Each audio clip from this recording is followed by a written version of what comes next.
Hello guys, welcome to the fiction series.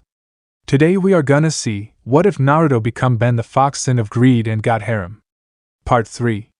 If you want more awesome fanfiction like this, don't forget to hit that subscribe button. So without wasting any time, let's get into the video. Back in the real world, Guila then swung her hand, but then surprised the kids and Kurinai when she jabbed herself in the heart. Back with the group in the capital of the dead, they all suddenly sensed something behind them.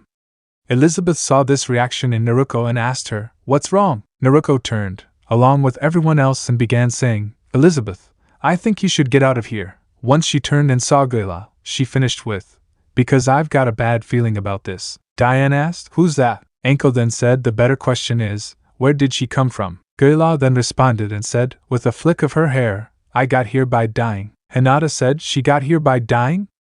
Does that mean she killed herself? Killing herself to chase after the sins? Why would she do that?" asked Hannah. Guila then responded and said, "If it's for justice, then my life is worth nothing more than a pig's." Hawk took offense to this and exclaimed, "The hell do you mean by that? Hey Meliodas, isn't there something wrong with her?" "Yeah, very wrong," Meliodas replied. Guila then drew her rapier, and when she did that, she caused a massive shockwave to hit the group, blasting back Hawk and Elizabeth, while the rest were pushed back, but held their ground. Meliodas then said, "Hawk, get Elizabeth far away out of here." Hawk said, "Right." And with that, Hawk moved over to Elizabeth, allowing her to climb up, before the two of them took off. With that, Diane was covered in smoke, before it cleared, to show she changed back to her regular size. The Kunoichi brought out their kunai, or swords for Naruto and Kushina, while Satsuki and Hinata activated their Sharingan and Byakugan, respectively. While still within earshot, Elizabeth shouted, "Please stay safe, everyone." Guila, hearing this, said, "That's probably impossible." Meanwhile, Hawk just kept running and jumping off of Crystal and kept going farther and farther. As they were increasing the distance, Hawk was telling Elizabeth how even his animal instincts were telling him to run away from Guila, with even Elizabeth agreeing that she felt something was wrong. Eventually they stopped and Hawk asked, "Do you think this is far enough?" However, they were proven wrong when Meliodas, Kushina, Naruto, and Anko all came crashing into the crystal and the ground around them. Elizabeth asked, "Are you all alright?" Kushina looked at Elizabeth and exclaimed, "What are you still doing here? Get further away!" Before she, along with the other three, stopped Diane and the others from being impaled by several crystals. Hawk then continued running, while the others got ready to continue fighting, just as Guila was walking up to them. Guila then began describing how Diane is the strongest physically among the 7 deadly sins along with her ability, creation, and how it's an ability available only to giants, and allows them to control the earth and iron around them. Guila then said how she had been looking forward to seeing it with her own eyes, getting Diane to ask, "So, what's your impression of it?" "Honestly, I'm disappointed," Guila answered. "It's not as impressive as the stories I've heard." Diane was insulted at this, but then smirked and said, "Alright, then how about this?" She then made a few gestures before she clasped her hands together and touched the ground with her knuckles, while saying, "Sand whirl," causing the ground around Guila to turn into sand, sucking Guila in. "How about that? I can turn minerals into sand." Guila then jumped out of the sand, but was met with a piece of a crystal that Diane has thrown at her. Guila just pointed her rapier at the crystal, and when it touched, the crystal exploded, launching the pieces at Diane, knocking her down. Once Guila landed, she then had to dodge a couple of sword strikes from Kushina and Naruto, before also dodging a swipe at her neck from Meliodas.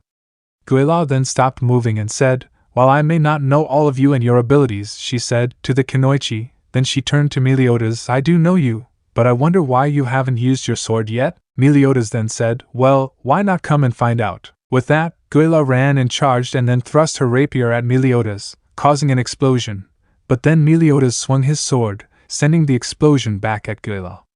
Everyone thought that caused some damage, but then the smoke cleared to reveal Guila being relatively unharmed. Everyone was confused on why this was the case, until Meliodas spoke, "You cheeky.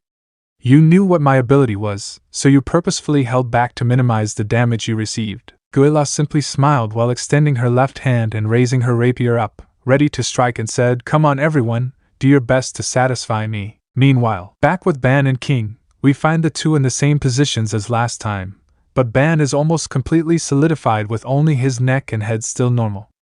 The two are just staring at each other while King said, "You said there were two problems for me getting my revenge against you. The first one was your immortality, which I took care of just now, but what is the second?" Ban looked at King with a smirk and said, "You'll never find out, and even if you did, you wouldn't believe it." And with that, Ban had finally become completely fossilized while still containing his smirking face. King was frustrated that Ban got the last word, but just let that frustration go as it wouldn't do him any good. King then began to say, to the very end, "Not even a word of repentance, huh? That is just like you, Ban. Then at least, in the capital of the dead, unable to die or find peace, all alone, just live in agony for the rest of eternity." King then had chasteful retreat from Ban's chest before turning back to its regular spear form. King then began to leave while finishing with, "That's a fitting fate for you, in return for stealing everything from Elaine." As King was floating off, what appeared to be part of a white flowing dress suddenly appeared in front of the now petrified Ban.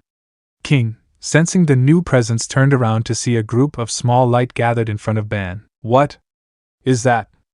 Some kind of trick by Ban?" King asked himself out loud. No, that's impossible. He shouldn't be able to do anything. However, as King had gotten closer, he was suddenly able to feel a familiar presence from the balls of light. He was so shocked that he lost focus on Chasteful, causing it to fall and pierce the floor as he said, "No way. This feeling is... Elaine? Is it really you?" While King is only able to see balls of light, the one in front of Ban appears to be a little girl.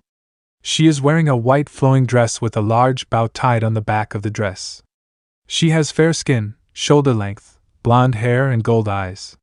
This was Elaine, or at least her soul, seeing as she was dead. Elaine then cups Ban's cheeks and places a kiss on his lips, causing the petrification on Ban to completely shatter, shocking King. "What?" The petrification was shattered, King exclaimed. Ban was softly smiling as he then said, "Hello, Elaine." With Elaine smiling back at him. King was shocked at this and said, "Ban, how can you see Elaine? Is that really Elaine?" "No. If that's really the case, how can you see her while I can't?" Elaine then pointed to her cheek and asked, "Ban, how did you get that scar?" "Man, and here I thought you spirits were watched over us from the other side," Ban said while turning his head away with a small pout, getting Elaine to smile at his response. That voice!" King exclaimed, "Elaine! It's me! Remember, your big brother." King then began pointing at himself and said, "Please, let me see you too." Ban looked at King from the corner of his eye and said, "Just let him see you." However, Elaine shook her head and said, "This so-called capital of the dead is where the soul and memories are tied together. Those who are living and those who passed on are connected by the strong bond created by their shared memories is what allows the deceased to be seen." King, despite being unable to see Elaine, was still able to hear her, so hearing that the living and deceased can only meet through the bond they created, shocked him. "You're still mad at me, aren't you?" King asked, then continued, "That I abandoned everything. You. The kingdom. I threw it all away." Silence temporarily passed through the area, before the sound of fighting could be heard, along with explosions, shocking the group. Ben went wide-eyed and turned back in the direction of the others and said, "This feeling. A holy night." And with that, he began to turn back, ready to go help the others, before he was stopped with a shout of, "Ben, wait!" It turned out to be Elaine who stopped him, as she then asked, "Why did you come to see me?" Ben replied with, "I just wanted to let you know something." King then desperately began saying, "Fine. I'm alright with whatever you think of me. But there's no reason for you to save Ban. He's the one who stole everything from you," Ban said one day. He then turned to look at Elaine with a soft yet confident smirk and said, "I will make you mine." Elaine gained a heavy blush with tears in her eyes. However, King didn't seem to take well to this as he exclaimed, "Ban, haven't you done enough to my sister?" However, King got confused as he wasn't expecting to hear Elaine say, "Thank you, Ban." With that, Ban took off running back towards the others, determined to help, leaving a depressed King behind to deal with his own problems. Back with the others. While Ban and King were dealing with their issues against each other, Diane, Meliodas and the others were facing off against Guila.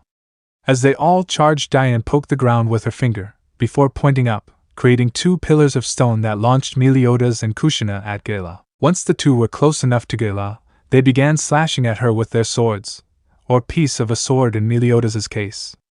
Guila was slowly getting pushed back, but she was successfully dodging or blocking each strike.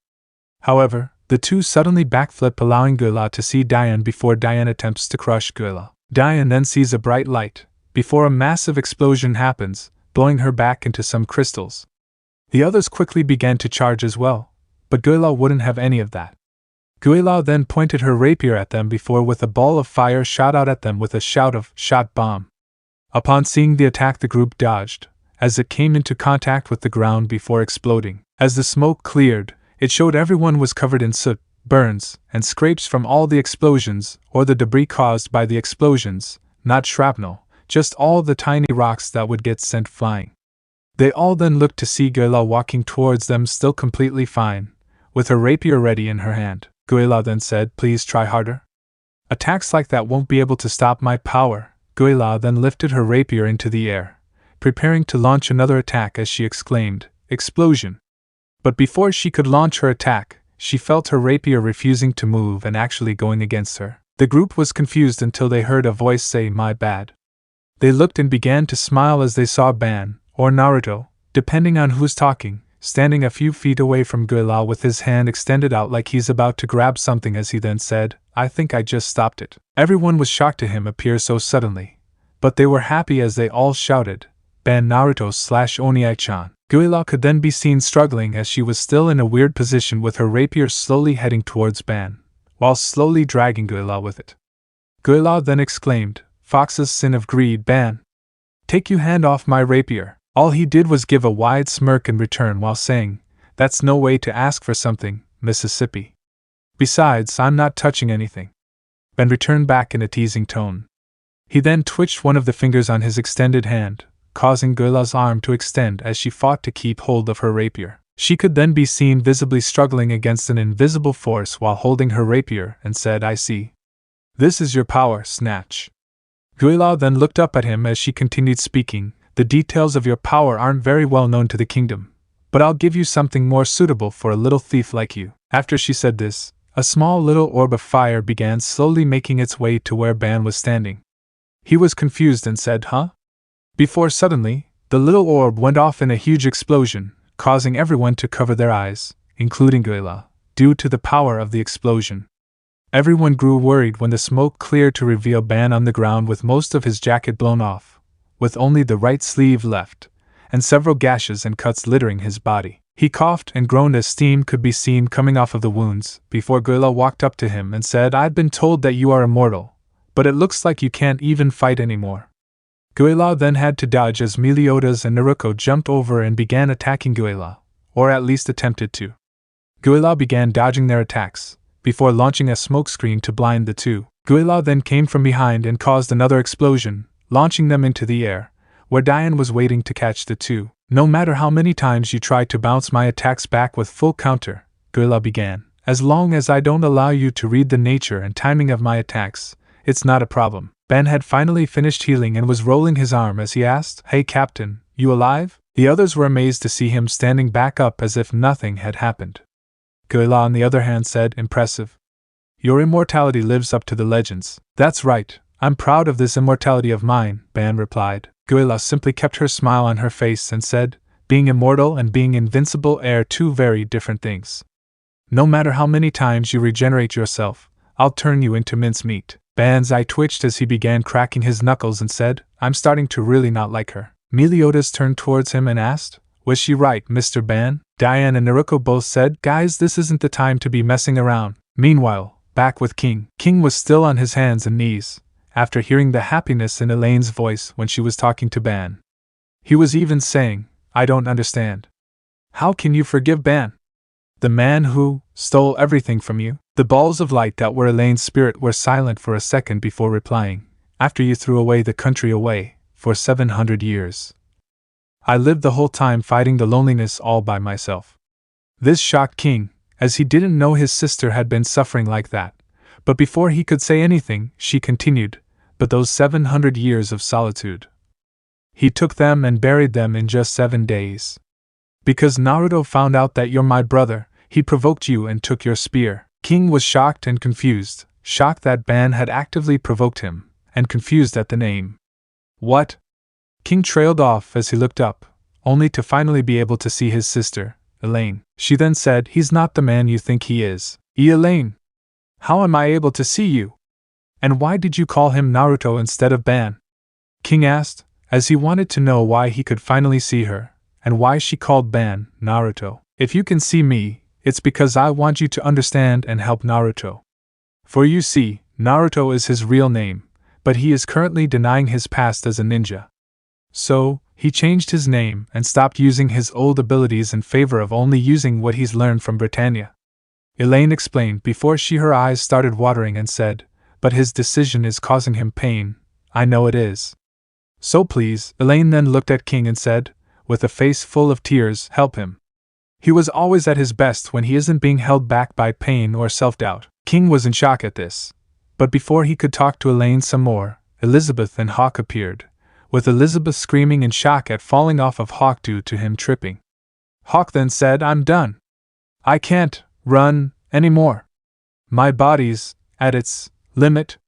While Elizabeth was groaning due to hitting her head when she landed, King was confused as to why a girl and a pig just suddenly appeared, but he didn't pay much attention as he began turning back to Elaine while saying, I don't understand. Why do you care for him so? However, when he turned back, Elaine was gone. He then heard, Sir King, right? Turning back to the girl and pig, King asked, and I'm Elizabeth. Elizabeth introduced herself, before she cut off Hawk during his introduction as she said, due to various reasons, I'm currently traveling with Sir Meliodas' group. With Captain? King asked. Elizabeth nodded before she remembered what was happening, as she exclaimed, anyway, they're in danger right now. A holy knight appeared in the capital of the dead and attacked everyone. Elizabeth began to look around the area as she asked, are you together with Sir Ban? He's probably being targeted too, so we have to let him know.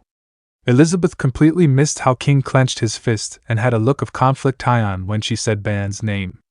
However, she completely ignored that and exclaimed, anyway, if we don't do something, everyone will be in trouble, Sir King. Elizabeth then saw something behind her, just as King asked, and you want me to help them out? However, King was completely shocked when instead of saying, yes, she said, no. Please run away, Sir King.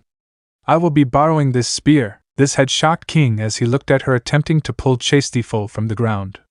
As she kept trying to pull it out, he asked, can you really fight? Elizabeth replied, I'm always being protected by Lady Diane, Sir Meliodas and the others, but I want to be of use to them as well. Hawk was amazed by Elizabeth's determination as he stood up and exclaimed, all right.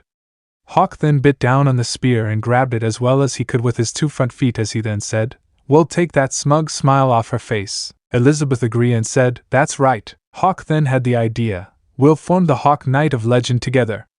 While imagining Elizabeth in armor, holding Chastiful, while riding on top of Hawk, Elizabeth replied in a strained voice, wait for me, everyone. We'll be there soon, said Hawk, both straining to try and pick up the spear while King was just watching them.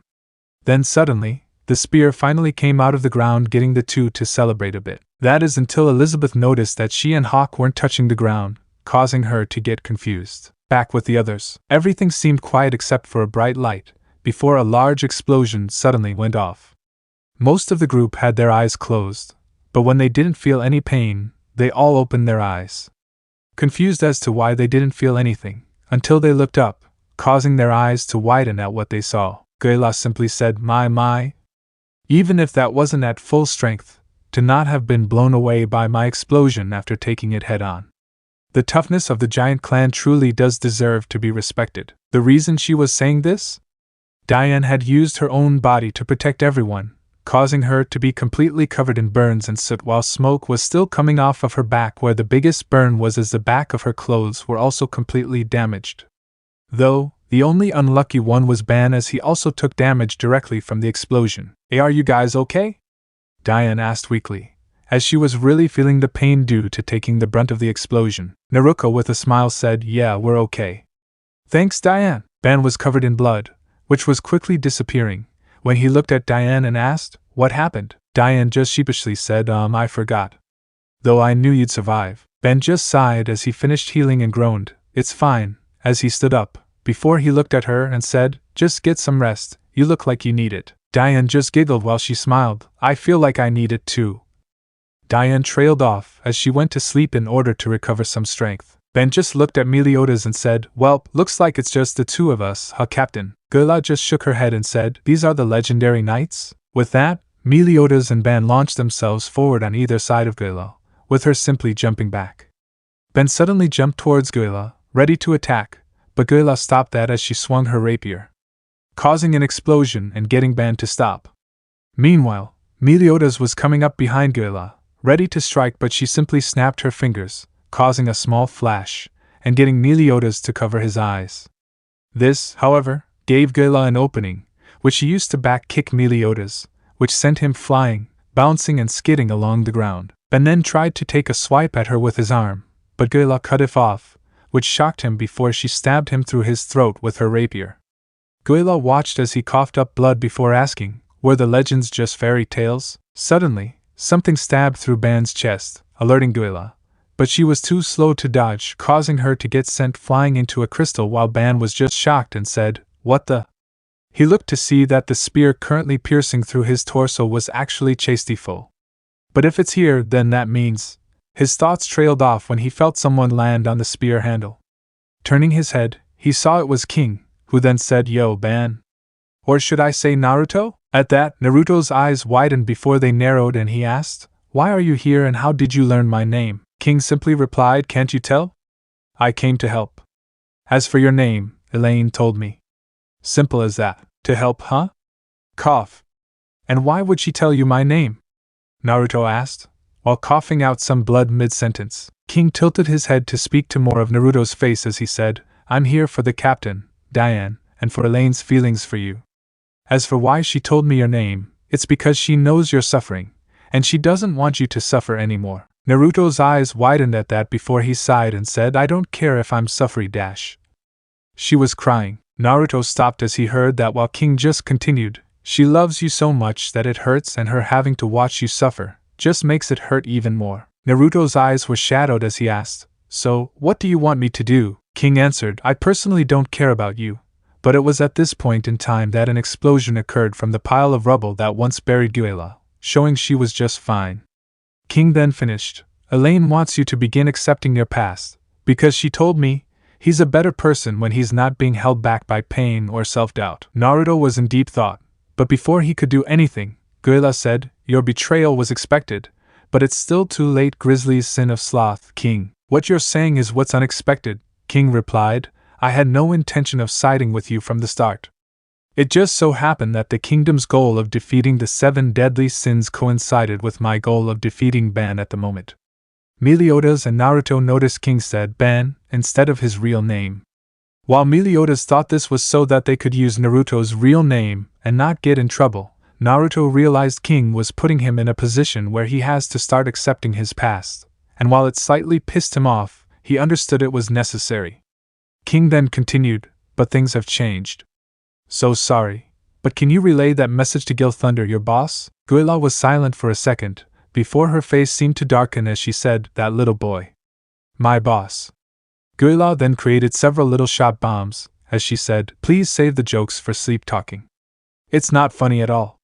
She finished as she launched all the bombs at the same time. Meliodas began to jump back as he said, "Taking care of all of those will be a handful." However, King wasn't worried as he simply pointed his right hand, sending Chastiful straight out of Naruto's chest before it began spinning at rapid speeds, causing all the shots to explode before they reached the group. As the smoke began to clear, Chastiful began to slow down its spinning, while Guila said, "Splendid. So that's the legendary spirit spear, Chastiful. I don't know if it's true, but the spear is said to be a holy weapon crafted from the sacred tree found only in the fairy realm. I hear that its strength is stronger than that of steel and has the mysterious qualities of the sacred tree, and your power that draws out those qualities, disaster. Looks like I might be able to enjoy this. Please come at me, 4-on-1. King then replied, "No. It'll be a 1-on-1, mostly likely 2 depending on what someone decides." At that last part, King looked directly at Naruto, who noticed the look, and while slightly conflicted, he sighed before moving forward. "Alright, I get it. I'll help out, and while I may not restrain myself as much as I have been, I'm still not ready to fully accept my past," Naruto said as he walked next to King, who nodded in understanding. He then looked back at King and said, though, while I understand what you just did, don't make it a habit. With that, Naruto changed his stance as he now had his body turned to the right, left leg forward, knees bent, while his right arm was at his waist and his left arm was slightly forward and both fists clenched tightly. I don't make any promises, King replied, while Chastiful was spinning above him, as he then said, after all, I care more for my sister and what she wants than I do you. Guila just looked confused as she tilted her head and asked, Are you being serious? You want to take me on with someone who I've already beaten? Need I remind you that 3 sins were barely able to keep up with me? What difference will you and a sin I've already proved to be superior over ma dash? Before Guila could finish what she was saying, an incredible amount of force suddenly slammed into her side, before she went flying through one of the big crystals, causing it to collapse. Everyone was shocked by this. Before they heard, I never really cared before when people underestimated, they looked to see Naruto was standing where Guila once was, while he was cracking his knuckles, before he said, but now? I absolutely hate it. Guila stood back up, showing she was covered in scratches as she was in disbelief at being caught off guard like that as she thought, I misread it. Guila looked back at Ban as she then thought, up until a minute ago, I was proving to be superior to him, but suddenly his strength and speed seemed to have shot up. What is happening? Before Guila could think any more, a gust of wind suddenly shot by her, as Chastiful launched next to her, cutting a few strands of hair, as well as her cheek. King, with his hand pointing towards her, said, it might be a good idea to try dodging. Meanwhile, Elaine was back where she and King had talked as she was saying, I already know that you'll grant my wish. The both of you are stronger when wielding your powers for others rather than yourselves. King suddenly sent Chastiful shooting down from above Guila towards her, but she leaned out of the way, but was then sent flying by Naruto, who appeared in front of her before sending a right hook to her stomach, getting Guila to also cough up blood from the amount of strength behind his punch. Not just for me, but for your friends who need the both of you. Guila slammed into a crystal, clattering into the side, but she didn't get much of a chance to breathe as she suddenly had to begin dodging Chastiful when it suddenly began chasing after her in an attempt to impale her. She then caused an explosion which sent Chastiful back to King, but Guila was then blindsided by an uppercut from Naruto, sending her up into the air.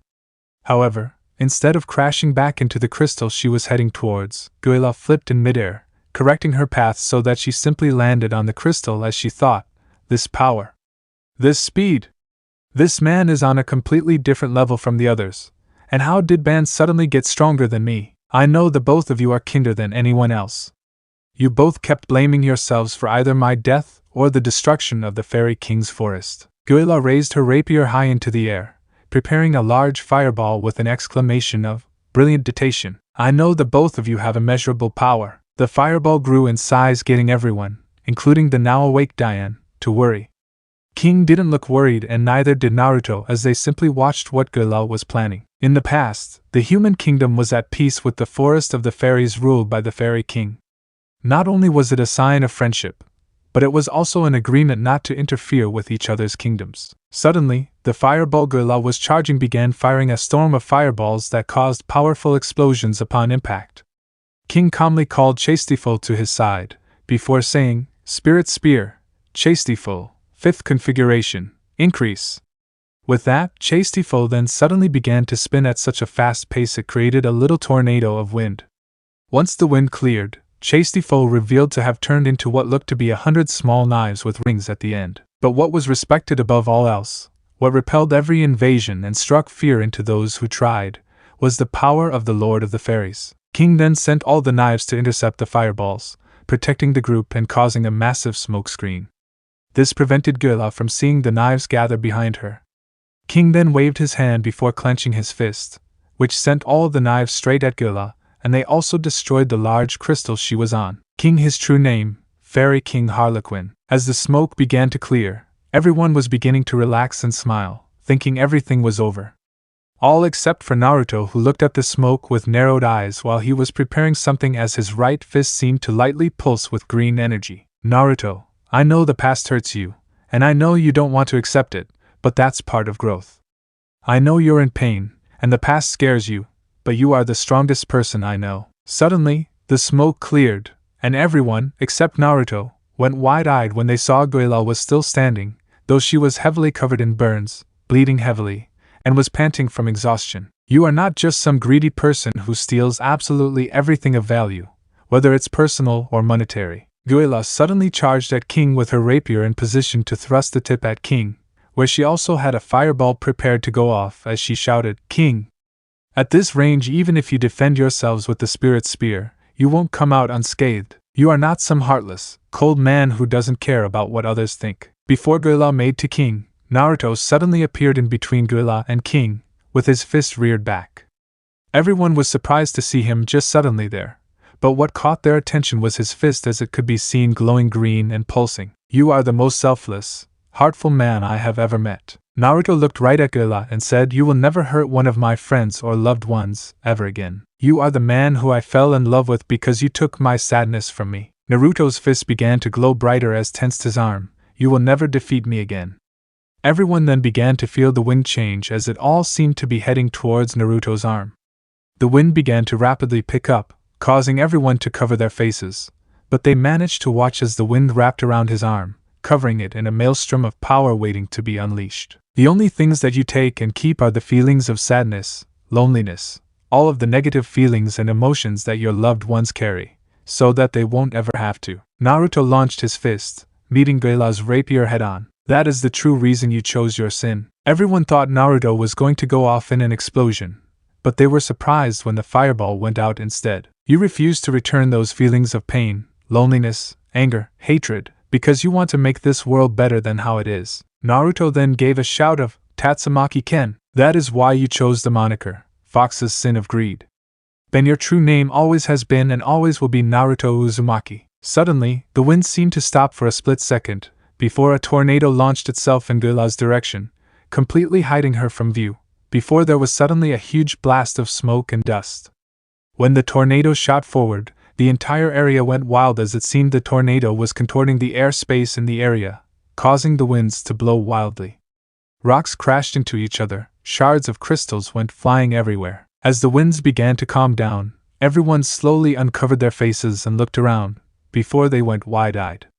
The reason being that the only things remaining after Naruto's attack were a panting Naruto with a shredded right arm and a deep, smooth trench where Guila once stood. Naruto suddenly fell to his knees as he was sweating profusely and was panting heavily, but luckily his arm had already healed. The others ran up to him as Kushina asked, "Naruto, are you alright?" Naruto was still panting as he said, "Yeah, pant. I'm just exhausted. I just haven't used an attack like that in a while." Everyone was glad that it was just exhaustion, but Diane asked, "What happened to Guila? Her presence seems to have just disappeared." Elaine then appeared next to Naruto as she said, "She probably returned to the real world from the impact of your attack just now. Unlike all of you, it looks like she came here with just her soul instead of her physical body. Her soul must have been wounded after that attack." Everyone then suddenly hears, "Pago." Everyone turned to Hawk as Elizabeth asked, "What happened, Hawk? My ear's gone." Hawk shouted, getting everyone to notice Hawk was indeed missing an ear. "Kaya! That's disgusting!" Elizabeth screamed. "What's going on?" Diane shouted as she looked to see she was slowly disappearing as well. "This world has begun to reject you.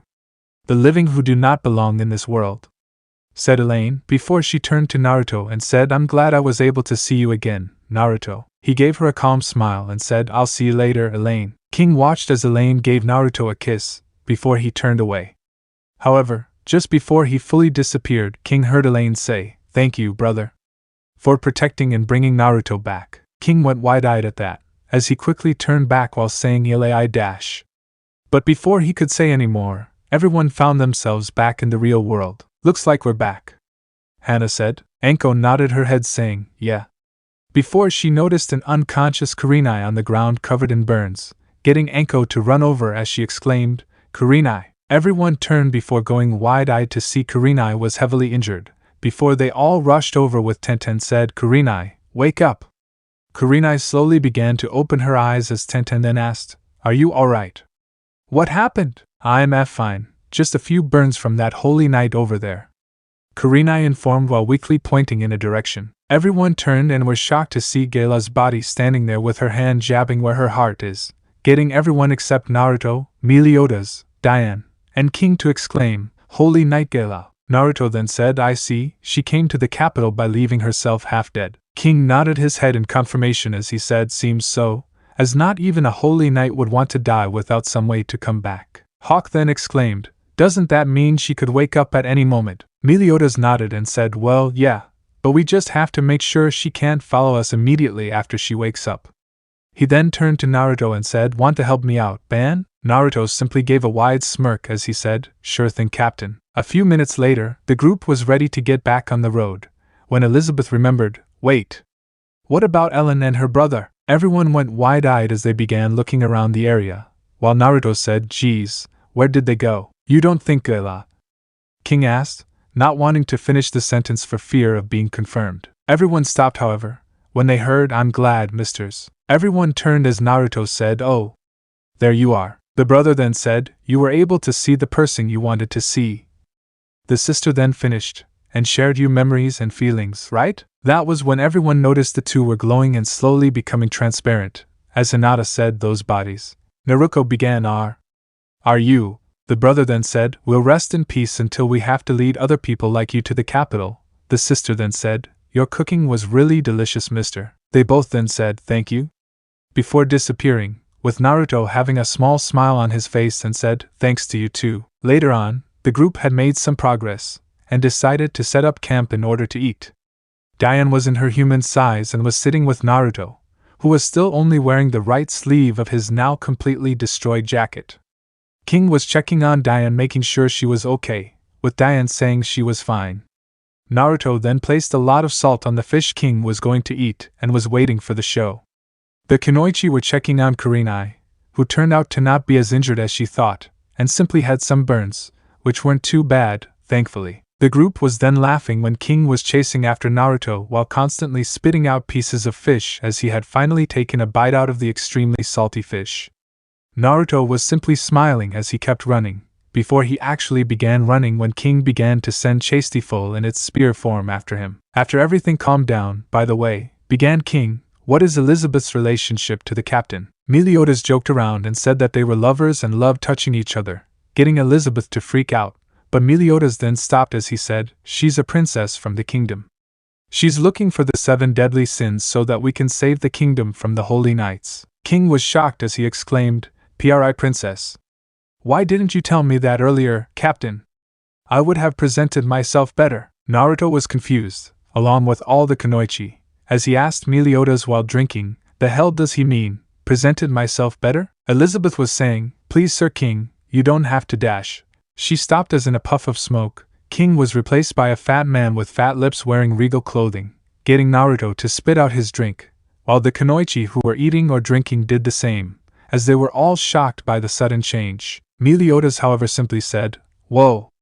His clothes changed. That's not the point, exclaimed Naruto. The now transformed King said, I am the grisly sin of sloth, King of the 7 deadly sins. He then bowed as he said, pleased to make your acquaintance. He then seemed to move closer as he said, please forgive the rudeness of my conduct back at the capital of the dead. Elizabeth had stayed silent the entire time as she didn't know what to say in this situation. Luckily, Naruto and Meliodas came over, with Meliodas pushing King away by his face while Naruto pulled him away from behind, while Meliodas said, Elizabeth won't get mad about that. Naruto then finished, he's right, she's really patient and kind. Elizabeth blushed as she didn't expect to get complimented like that, but she shyly said, please, you can relax. King stopped as he said, I see. If that's the case. In another puff of smoke, King was back to normal as he said, phew, it's been a while. My shoulders are stiff. Oh, his clothes changed back, said Meliodas, the main point completely going over his head once again. Do you even have eyes, Captain? Exclaimed Naruto, as he grabbed Meliodas and was opening his eyelids as if he were searching for eyeballs. Meanwhile, awaken, my disciple, a voice said to an unconscious Guila who was tied to a tree, before she woke up with a gasp and said, this is. She then looked up to see a knight who was wearing a full set of copper-colored armor.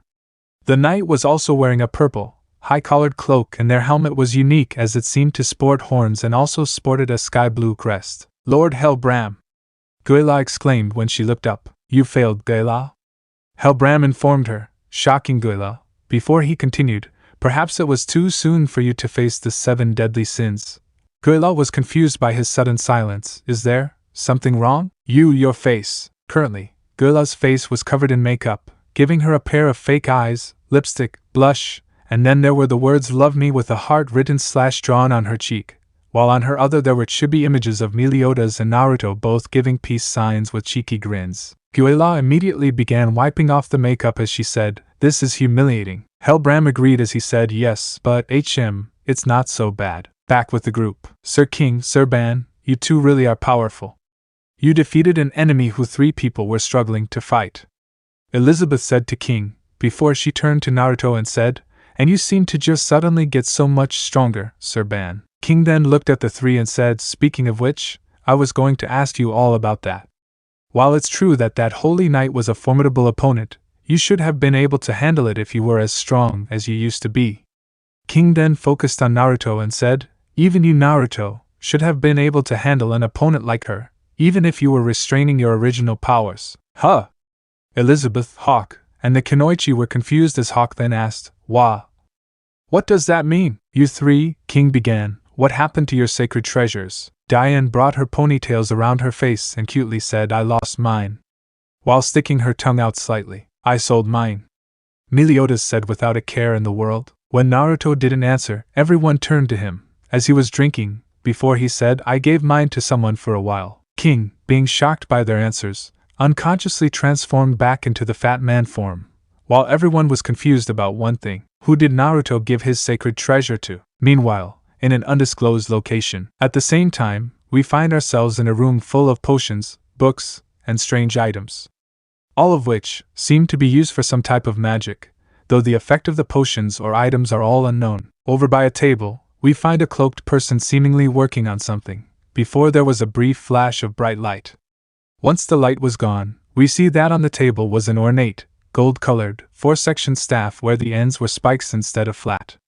The cloak completely covered the person, but we see a small crystal orb floated towards the weapon, before the weapon suddenly disappeared. No details could be seen from the person except a pair of glowing gold eyes. The person then said, "I finally finished it.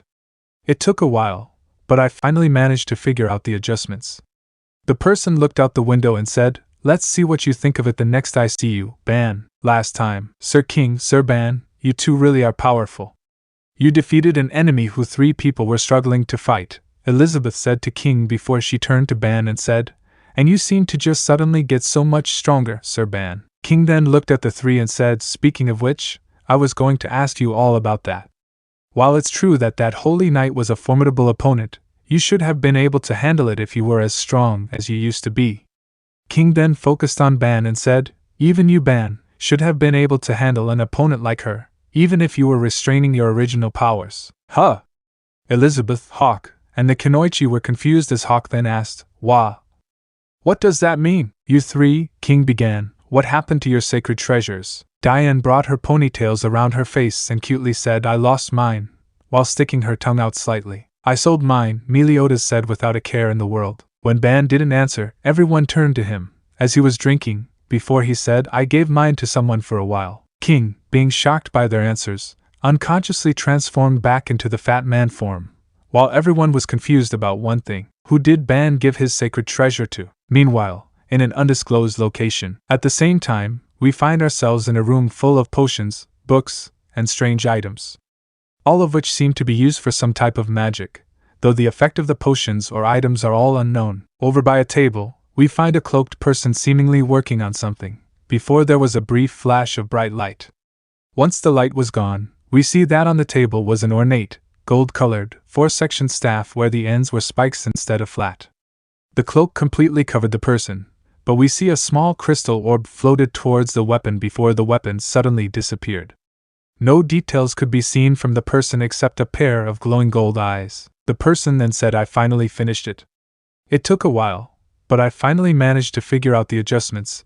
The person looked out the window and said, "Let's see what you think of it the next I see you, Ban." Bano region, northern Lyonesse. Loud cheers were roaring through a valley as a large army marched forth to pillage, rape, plunder, and all sorts of nasty things.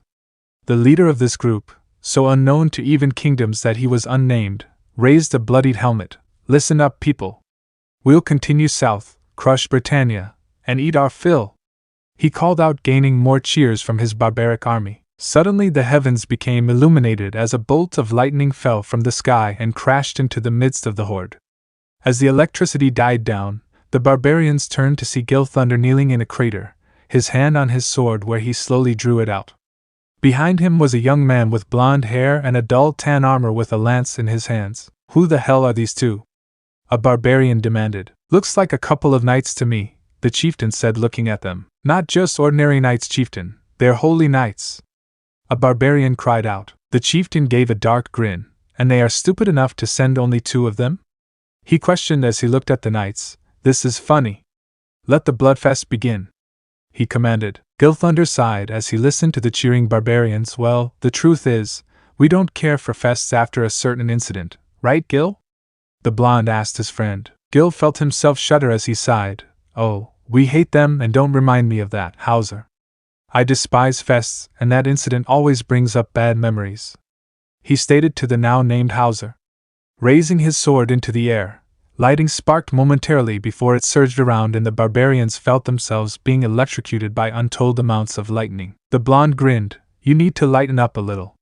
But right now, I think it's time for us to wrap this up," the man said as he thrust his lance forth, and a powerful gust shot off his weapon and blew, shredded, and all other forms of pain and destruction were caused by the wind. The chieftain didn't know what to think, as he cried out in pain before he was practically vaporized by the 2 holy knights in nearly an instant. Leoness Castle. "Though His Majesty, the King, can foresee the coming holy war, he has ordered us to lay down our arms in hope of avoiding conflict," a male voice called out. "That, however, is a mistake," the same man said, where it is shown to be a brown-haired man wearing red spiked armor talking to a crowd of knights, Guila herself being one of them, in a large plaza. "We holy knights are the sword and shield that protects and defends Leoness. All knights, prepare for the holy war. Hone your skills. And this, I swear, we, your grand masters, shall lead you to victory," he told them. Of course, the men supported their leader and thus cheered in agreement with the man's words. A silver-haired man watched as the knights all left to do their duties before looking over to the other man. "Little over the top, wasn't it, Dreyfus?" he asked the now revealed Dreyfus. "Always so critical, Hendrickson," Dreyfus responded. As they were talking, a knight walked up to them and saluted them. "Grand Master, Sirs Gilthunder and Hauser have returned from putting down the savages. They await your presence," he told Dreyfus, who nodded his head in response. "Very well, I'll go speak with them immediately," Dreyfus told the knight. "Send them to my chambers, would you?" he asked the knight, who nodded before doing as he was told. Roughly 15 minutes later, Dreyfus entered his chambers inside the castle and saw the aforementioned knights waiting for his presence, where the 2 saluted to him. "Sir, mission complete," Hauser told him. "Well done, Hauser, Gilthunder, you finished much faster than anticipated," he told them as he laid a pouch of gold in front of each of them, which they took. "Grandmaster Dreyfus, when is the holy war gonna happen?" Hauser asked as he scratched the back of his head. "I don't mean to complain, sir, but running these milk runs and errands are making me feel soft," he told his leader. Dreyfus nodded his head in agreement. "Yes, when indeed?" he asked himself. Hauser shook his head. "You don't know? Not even who it's against?" the diamond rank warrior asked him. "Mind the tone, Hauser," Gilthunder told him seriously. Dreyfus waved the man down. "It's all right, Gilthunder," he told the man before turning a page in the book he had grabbed. "Tell me, Hauser, what of the 7 deadly sins?" he asked the 2 powerful knights. Gilthunder stepped up. "Sir, King has betrayed the realm and the sins are gathered for strong now," he told Dreyfus. Hauser felt his head shake in confusion. "Hold on just a second, we're fighting the 7 deadly sins?" he asked Gilthunder. "That's who this war is gonna be against." Dreyfus closed his book and set it down. "That remains uncertain," he told Hauser calmly. "However, there is one thing I can say for certain. The 7 deadly sins, especially Ban the Fox sin nor his captain Meliodas the Dragon sin, are to be underestimated. They founded the order together as brothers in arms. Take caution when this matter is brought up with others," he told them. "That is why they must be defeated," he told Hauser specifically this time. Hauser nodded his head. "Yes, Grand Master Dreyfus," he responded. Dreyfus sighed deeply before he looked out his window. "I assume you have heard of Danifer, the kingdom that once rivaled Leoness in both military might and economic power?" he asked. "Of course, it was obliterated by a disaster of some sort roughly 20 years ago," Give or take a year, of course, Hauser said, recounting his knowledge. That is only half true. For you see, it was eradicated by the pure unadulterated might of the dragons and Meliodas' wrath, he told the man. If that is true, then the fact that the realm's incredible number of holy knights highly numerate advantages over the sins. Plus, there's the new generation to think about. We're popping out more knights than ever before. It should be impossible to fight us even with as strong as the sins are, Hauser said. Hauser, you're being optimistic, Gilthunder sighed out, and you're being pessimistic. Besides, I have a prior engagement I have to tend to. Now if you'll excuse me, I have to get going, Hauser said before walking out the door. The new generation, huh? Dreyfus sighed out. Tell me, how serious is it, Gilthunder? He asked. Gilthunder walked over and leaned into the man's ear. Reports state that Hendrickson's faction has been summoning several holy knight apprentices. It is unknown what happens after he does so, he reported. I see. Meanwhile, back with the sins, Meliodas had just been informed of the new generation of holy knights from King. The new generation? What's that? He asked. Yeah, it sounds strange to have a title called that, Hinata said curiously. Probably a reason for them to be called that. But I assume you already know the reason, right, King? Hannah asked the fairy, who nodded. Supposedly it's a new breed of holy knights, King told them. From what I've gathered, one of the Grand Masters takes in any of the failed apprentices, and almost overnight they gain enough power to rival the power of seasoned holy knights like us. It's known as the Hendrickson faction due to these new types of knights being loyal only to Hendrickson and nobody else. Not even the king, he told Meliodas. That's not only strange but very dangerous. No man should have that much power under their belt, especially a holy knight who's drunk off power. And last I checked, only the king himself held supreme power over his subjects, Ban said calmly. So you know any of these new generation holy knights? Meliodas asked King. You already met one of them. That girl Guila was one of them, King told them honestly, shocking them. Guila? Hinata exclaimed. That explosive chick is one of them? Naruto said in shock. Are you saying that Guila chick was an apprentice holy knight? Diane asked in shock. Yeah, and she was apprenticed under a knight named Helbram. Apparently, she flunked out due to emotional instability when her father Dale went missing a decade ago, King told her. Dale? I know that name. Wasn't he that knight that set it up for us to train his children when they got older just before we got framed? Meliodas asked the fairy. Yeah, he was, King said, gaining everyone's attention. He also hasn't been seen in 10 years either. We've already met his daughter, however, his son and Guila's little brother Zale, or Zeal Dash. It's Zeal. I met the little kid when he was a baby and I was visiting the town, more specifically, Dale's house, to go over a few details about training with me, Ban said, getting King to nod his head in thanks since he couldn't remember the little kid's name. Anyway, he doesn't even remember Dale, and is hoping to train enough to finally go out and look for him. He's only 10 right now though, but he's smart for a kid his age, King told them. Go figure, Ban said quietly. Anyway, we're getting off track here, King exclaimed before turning to Meliodas. You took the most lethal sacred treasures in the kingdom of Lyonesse, bestowed upon you by King Bartra himself, and sold it? He asked Meliodas in a shrill voice. Meliodas had a smirk on his face. I needed seed money for the tavern, he said, holding up a hand while making the motion for money with his fingers. You said you handed it to someone for safekeeping? Who exactly did you give it to?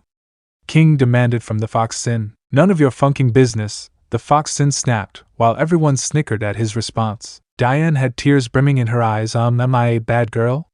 She asked nervously as she covered her face with her pigtails. King blushed a bit. Well, if it got misplaced, it's not your fault, King said, chuckling at her nervously. Naruto and the others shook their heads.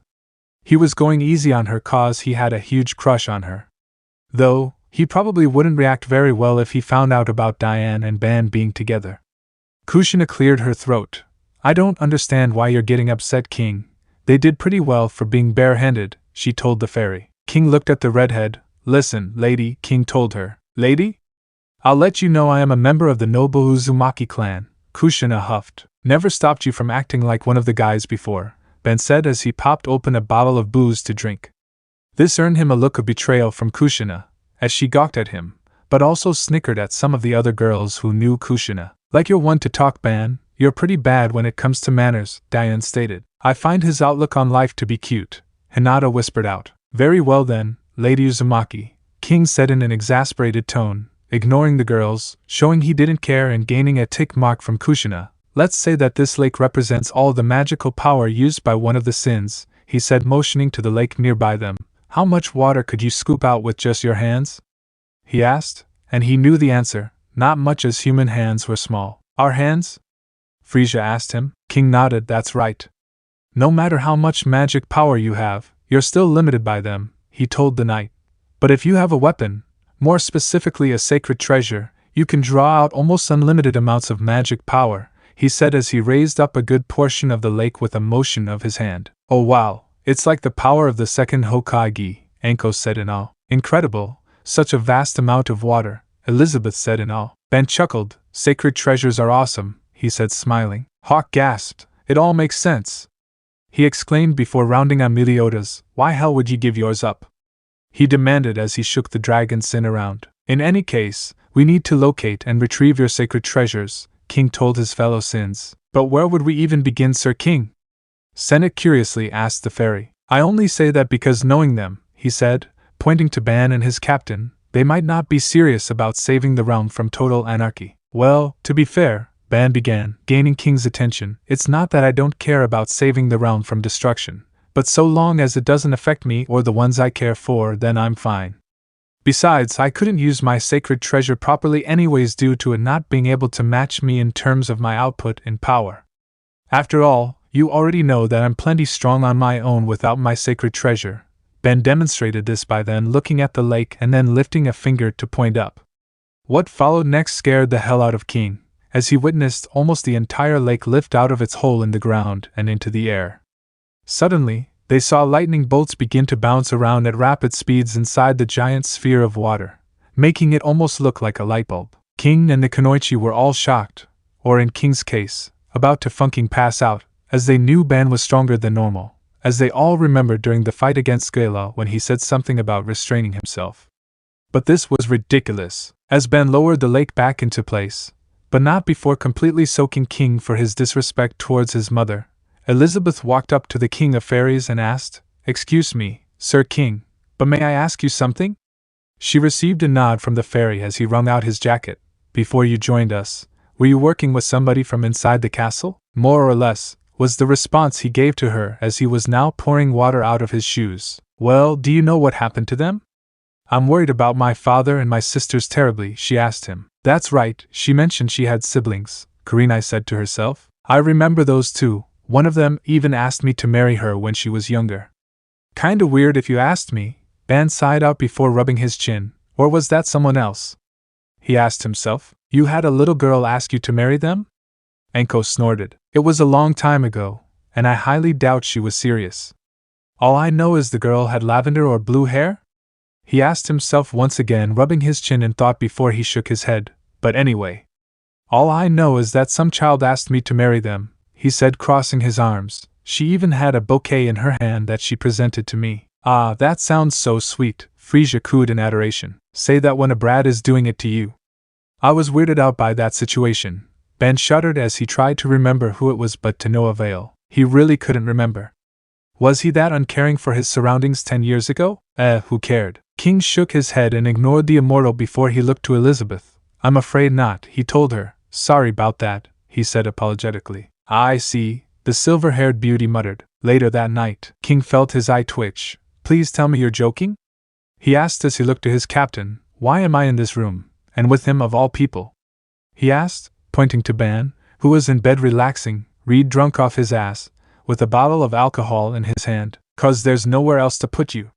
The ninja chick with red hair placed spatial distortion runes around the rooms of the tavern and expanded everything around to make accommodations for everyone that is traveling with us. They took a room for themselves. Meliodas was given an extra-large closet that now has a bed for itself, which he is tied down to so the ladies can sleep peacefully at night. Hawk told him honestly. Princess Elizabeth, Diane, that weird Fang chick, and Senette have the third bedroom, and the only place left is the storage compartment, which Meliodas had expanded by nearly 100 times the original size so he can get more beer. That way he can go longer without having to restock on ale, Hawk told him. Besides, it's a bunk bed, nothing bad about those. I'd rather sleep outside. At least I won't have to hear his snoring, King huffed. With that, he went to sleep in the fresh air. However, he wasn't expecting for the immortal to reach up sleepily and grab him by the hood. Snuggle up, Captain Hawk, Ban said to him as he pulled the fairy into bed. Why don't you relax and take a nap? He said to the struggling fairy. Hey, stop that, let me go. King cried out, you reek of booze, let go right now. He told Ban. Hawk smiled as best he could, and mission swap out is complete, he said to himself. Meanwhile, Diane in her small form, now wearing a very nice nightgown lent to her by one of the ninjas, looked at Elizabeth as she held her earring. It's very beautiful. Where did you get it? The shrunk giant asked her curiously. My sister Margaret gave it to me when I was around 15. Elizabeth smiled in memory. She's very kind and incredibly thoughtful when it comes to others, she told the serpent Sin. You said you had 2 sisters, right? What's the other one like? I've only ever heard people talk about them, but never actually met them, Frisia asked her as she leaned on her elbow in her bed, looking at Elizabeth curiously. Veronica is a major tomboy, Elizabeth said smiling. I remember always hearing my father scold her for always playing with swords and running through mud, but it never stopped even when he pleaded for her to act like a lady, she told the knight. She sighed softly. I remember that Gil Thunder was always with us too. He was always so sweet and kind to us even when we were little, she said in nostalgia. Diane smiled at the princess. Don't worry, Elizabeth. We'll rescue your dad and siblings and anyone else that needs saving, she told her. You can count on us, she said happily. Lady Diane. Elizabeth smiled at her. Let's get some sleep. It's getting late, and we have a lot of ground to cover soon. The giantess smiled at her. Sweet dreams, Elizabeth, Senate, Frisia, she told the girls as she put the lamp out for the night so she could rest up for tomorrow. Meanwhile, back at the kingdom of Lyonesse, while almost everyone in the kingdom was now resting and turning in for the night, we find ourselves deep underground, under what appears to be a large and fancy building. Hidden under the building were a long set of stairs that went down, deeper and deeper, until it opened into a large opening. Inside, there was the sound of resounding, metallic footsteps, as people were walking. Where are you taking us? Exclaimed a voice, clearly that of a male. However, nobody answered, as instead, another male voice said, All right, it's fine now. There was a reply of yes, sir, with the voice being that of a woman. With that, a pair of bags were removed, revealing the two to be Jericho and Twigo, both of whom looked around shocked, with Twigo turning to see it was Guila who had placed the bags on their heads as he exclaimed, You're Guila. Why the hell are you here? However, instead of receiving an answer, Guila simply told him how she had no obligation to tell him anything, earning her reply from Twigo about how he's confirmed that he'd kill her later. Jericho decided to ignore this as she asked, What's going on? I thought we were summoned by Great Holy Knight Hendrickson, so where is he? I'm right here, they heard from behind, getting them to turn as they saw Hendrickson, who continued to talk, and if I recall correctly, your apprentice Holy Knight Twigo, and then apprentice Holy Knight, as well as the student of Mario Leona Vermilion, Jericho, I presume? However, when Jericho and Twigo turned, instead of answering, they were shock stiff as they saw something hanging above Hendrickson that scared them immensely. What the? Jericho gasped out in shock as Twigo finished her statement with, Hell is that? As he too gawked at the sight behind the Holy Knight. For you see, hanging above Hendrickson, was the dead and mutilated, but surprisingly intact, body of a large, fat, crimson-skinned creature held up by large steel hooks and chains. Hendrickson ignored their looks. Welcome, proud warriors who thirst for new powers. Today, you will be reborn, he said loudly to them. Something sinister about how he said that didn't sit right with the two failed apprentices. What is this monster? Jericho exclaimed, as she didn't like the feeling of death, corruption, and destruction that could be felt, despite the beast being dead. It's the corpse of a demon, Hendrickson calmly said. It was discovered roughly 20 years ago in the Fairy King's forest that was burned down when the man who would become the Fox Sin obtained his immortality, and took upon, and was branded with the sin of greed. The two were shocked at hearing this, with Jericho stepping forward as she exclaimed, Then, that would mean that undead man is innocent. If this demon is the real destroyer of the Fairy King's forest, why was he branded a criminal? Hendrickson looked at Jericho for a moment, causing her to gulp nervously. She had spoken out of line to a superior after all. However, Hendrickson wasn't mad at her questioning him on why he had such a corpse to begin with, or even why she questioned the Fox Sin's innocence. Partially innocent, actually, he told her honestly. It is believed that he killed the demon you see here, trying to get through the forest upon gaining his immortality. However, his original intention of traveling to the Fairy King's forest was to simply claim the amazing power that granted him immortality. Nobody knows how he managed to claim the Fountain of Youth, but all facts point to him managing to claim it either before the demon showed up or possibly when it began to destroy the forest. All anyone truly knows is that Ban Fox was immortal, had destroyed the Fairy King's forest, and broke a truce with the fairy race, and became the fox sin of greed for his insatiable greed for immortality, he told her. Jericho would have spoken more, but she stopped when she saw Hendrickson grab 2 chalices before he walked up to the dead demon's arm. He then slashed its wrist, getting blood to spill into the 2 cups before he turned to them. Here, it's demon blood, you'll need to drink it if you want to gain more power than that which you have ever known, he told them as he stretched his hand out to hand them the bubbling purple liquid. The 2 were shocked, before Hendrickson said, when we recovered the demon's body, dead crows were lying all around it, having feasted on its flesh. However, there were a few crows who were still alive, but upon closer inspection, one suddenly turned into a monster, killing nearly a dozen knights.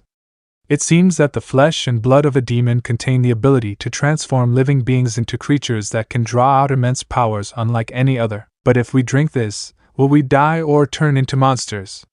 Jericho exclaimed as she was now shaking from the fear of either becoming a monster or dying.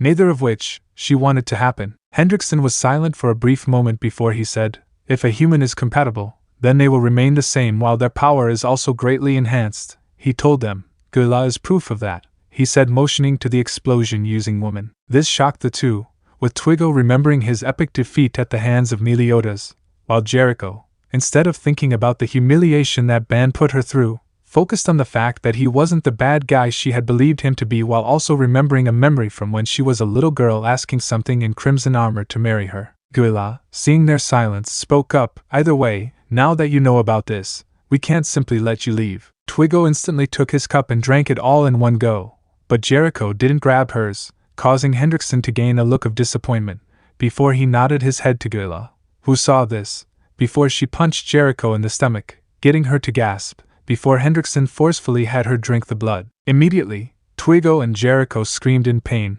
before they began coughing up blood. Jericho fell to the floor, spasming and seizing before falling silent, while Twigo stood strong, but hunched over in pain. After a minute, Twigo began to weakly speak. "What is this? This strange feeling welling up inside of me? So much power is coursing through me," he grunted out. Conclusion, "I have acquired the power of explosions," he exclaimed as his body trembled more. Hendrickson then commented on how at least one was compatible, with the other holy knight agreeing. However, they both frowned, though it couldn't be seen on the masked knight, as Twigo's body began expanding more and more before he exploded in a shower of blood and guts. Of course, they felt themselves grimacing from Twigo's death, but then again it happened before when others died. Jericho's hand suddenly gripped the floor with enough strength to cause grooves in the ground, as she gasped for air and began to lift herself up as blood dripped from her mouth. However, her eyes were no longer their amber color, as they were now purplish-black, a side effect from drinking the demon blood. Guila then bent down and lifted Jericho's head by her chin and said, "Welcome to our side, Jericho," she said sweetly to her. Meanwhile, Hendrickson looked on with an impassive and suspicious look. With our heroes, it had been a couple of days since the group had located King and had visited the necropolis. Currently, they had decided to let Hawk's mom take a break so they could get some ground time for themselves. Ben had cooked a meal worthy of a king for the traveling group, which Hawk immediately praised as being better than Meliodas' cooking, and now they were all outside. Diane cringed as she smelled something foul. Turning her head, she gagged as she got a whiff of her hair. "I smelled terrible after going through that mountain pass," she said to herself. "Well, why don't you go take a bath?" Kushina asked her. "I don't know if there are any large bodies of water nearby, and even then there might be perverts who peek on me while I bathe," Diane told the redhead. "I think all of us could use a bath. To be honest, while I don't mind the tub that the tavern has, I like a fresh body of water myself from time to time," Frisia said, smiling. "That sounds truly wonderful," Hinata smiled happily. "It's small, but I saw a small spring nearby," Ben said with a yawn. "Really, where?" Naruto asked excitedly. "Just through those trees over there. You go past the lingonberry patch and go a couple of meters and Viola, small spring to bathe in," he told her while pointing in a specific direction. "It sounds nice." I wanna swim, Kurenai said happily. Yeah, count me in, Anko said happily. Well then, it's settled, we'll all go for a bath, Elizabeth said smiling. Come on, we better hurry, Hannah giggled out. And be sure to bring me back some lingonberries if you can, Ben exclaimed, getting a few of them to laugh, but give him a thumbs up. Meliodas grinned mischievously. The ultimate opportunity to see the heavens of Apay. Ben, seeing this, shook his head. He needed to make sure nothing stupid happened. The girls excitedly gathered the necessities and raced to the nearby lake to clean up. Ben watched as Meliodas and King rushed inside and slowly walked while he waited outside the door. He just knew he would have to run interference with those two today. Don't ask him how, he just knew. Inside the bar, King stopped a couple of feet away from Meliodas and gained the blonde's attention. What's up, King? Your face is really red, he told the fairy. As the door closed, Ben stood right outside and peeked while watching as King bowed onto the ground. Please. Tell me, Captain, he pleaded. He stuttered out. I wanna be a man without shame like the captain, he stated loudly. Meliodas let out a oh-ho sound before he nodded his head. Alright, he told King with a hum. But before that, he told King and smashed his fist into the fairy, causing him to stumble over a table. First off, King, you wanna gape at Diane's exposed naked body, as though you were licking it, is that what you're saying? He asked him. The image of a naked Diane, covered only by some large ferns, played through the fairy's mind, causing him to have blood flow out of his nose as he peeked around the toppled table. The way you say it that would invite a misunderstanding is troubling me. Besides, there are those other women we need to take caution with as well, he told the captain. One of those very girls happened to be Ban's own sister, while another was his mother. Both, King and Meliodas, despite his shamelessness, weren't stupid, and suddenly, they had the image of Ban appear in their minds, though he was glaring at them evilly, causing them to shudder. But that is how it is, Meliodas said, rubbing his hands together eagerly. Let's just get over there for now, King said as he stood up. Ben felt his eye twitch in annoyance. He was not gonna let this go. A quick change of scenery, and the two pervy men were now hiding behind the bush that led straight into the spring where the numerous girls played in the water naked as the day they were born. Oh, the treasure of the eyes that were just beyond. OPPI. Diane's voice was most relaxed as she called out, "This feels great," excitedly as she splashed about in the water. Elizabeth's laughter followed soon after. Diane, you're being so shameless right now, she exclaimed as a splashing sound was heard loud and clear. Anko's own voice of, "It's fine.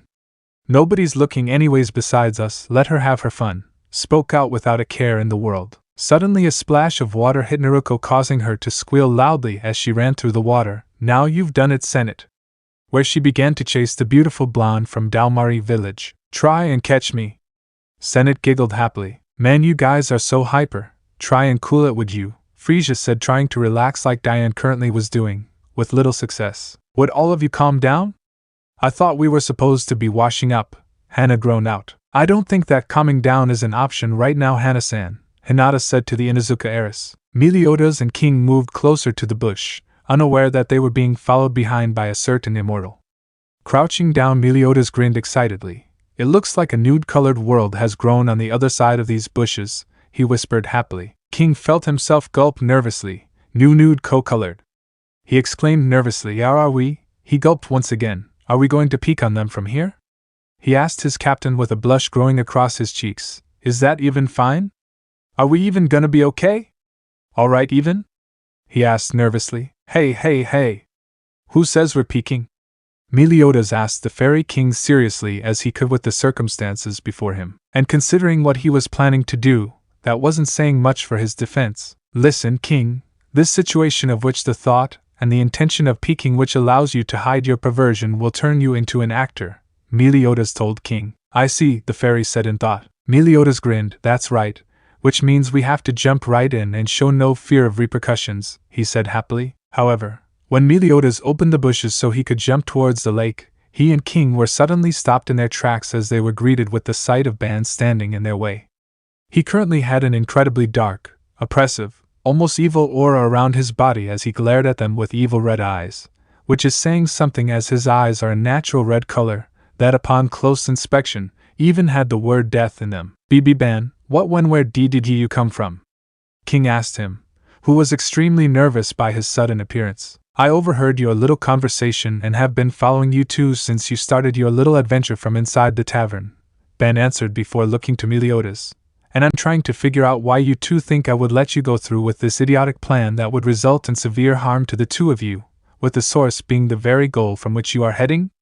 Especially when my mother and sister are a part of the group that is currently bathing, he told the two perverts as he pointed at the two of them. Now, Ben, we know you say it like that, but be honest with us, we both know you wanted to see some of them naked too, didn't you?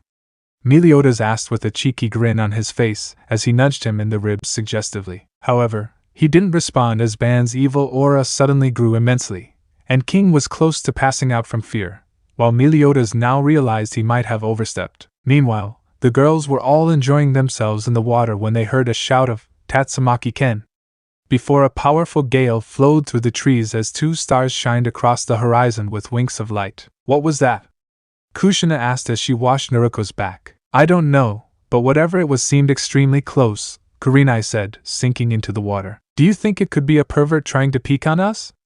Sennet said, dropping down to hide her naked flesh from sight. Maybe Ban caught the pervs before sending them flying off, Diane guessed with a grin, as she could tell that was Ban's move, and she was excited to think about what happened. Before anyone else could say any guesses, they began to hear movement coming from the bushes.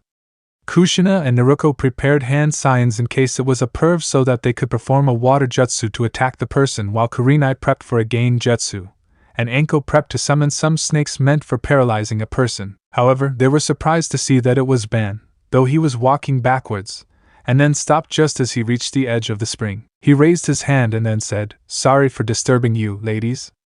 I had to deal with a little pest problem that brought itself to my attention, but don't worry. It's been properly dealt with. Thanks, Ban, Diane replied before she had an excited grin spread across her face that was only matched by Anko, who figured what Diane was thinking and fully supported it.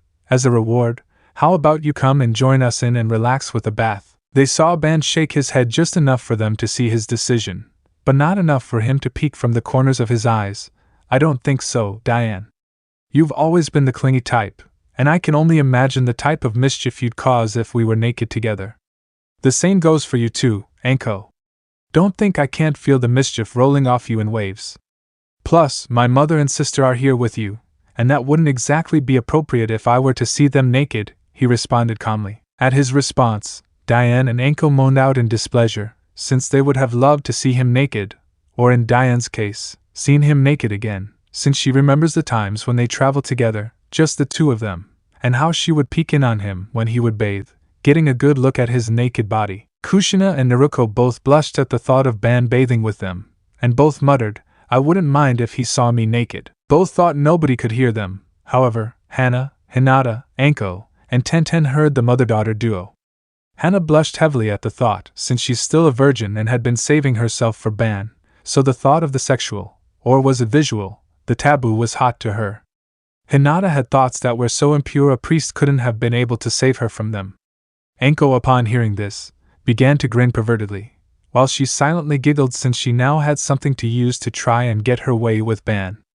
Finally, Tenten just turned deep red, but she also began to bleed from her nose, because she had to admit that the thought of Ban, his mother, and his sister all getting together in a more than familial sense certainly got her motor running a bit. Anyway, I'm not gonna join you in the bath, so I'll be leaving now, and I'll see you all later. For now, I'm gonna go try and find some animals for dinner later tonight. With that, Ban began walking away, but not before finishing with, and please don't forget my lingonberries.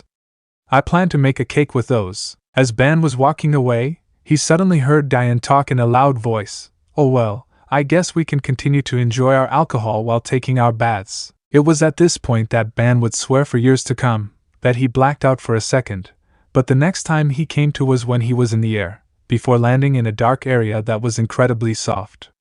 Moving around, Ban tried to find his way out, with his hands moving around to try and get a handhold before his right hand found something. Lightly gripping it, he was about to pull himself out, but suddenly froze when he heard a moan. He swiftly lifted his head out, but lost his grip, causing him to fall forward, getting him to yelp, but then something forced itself into his mouth.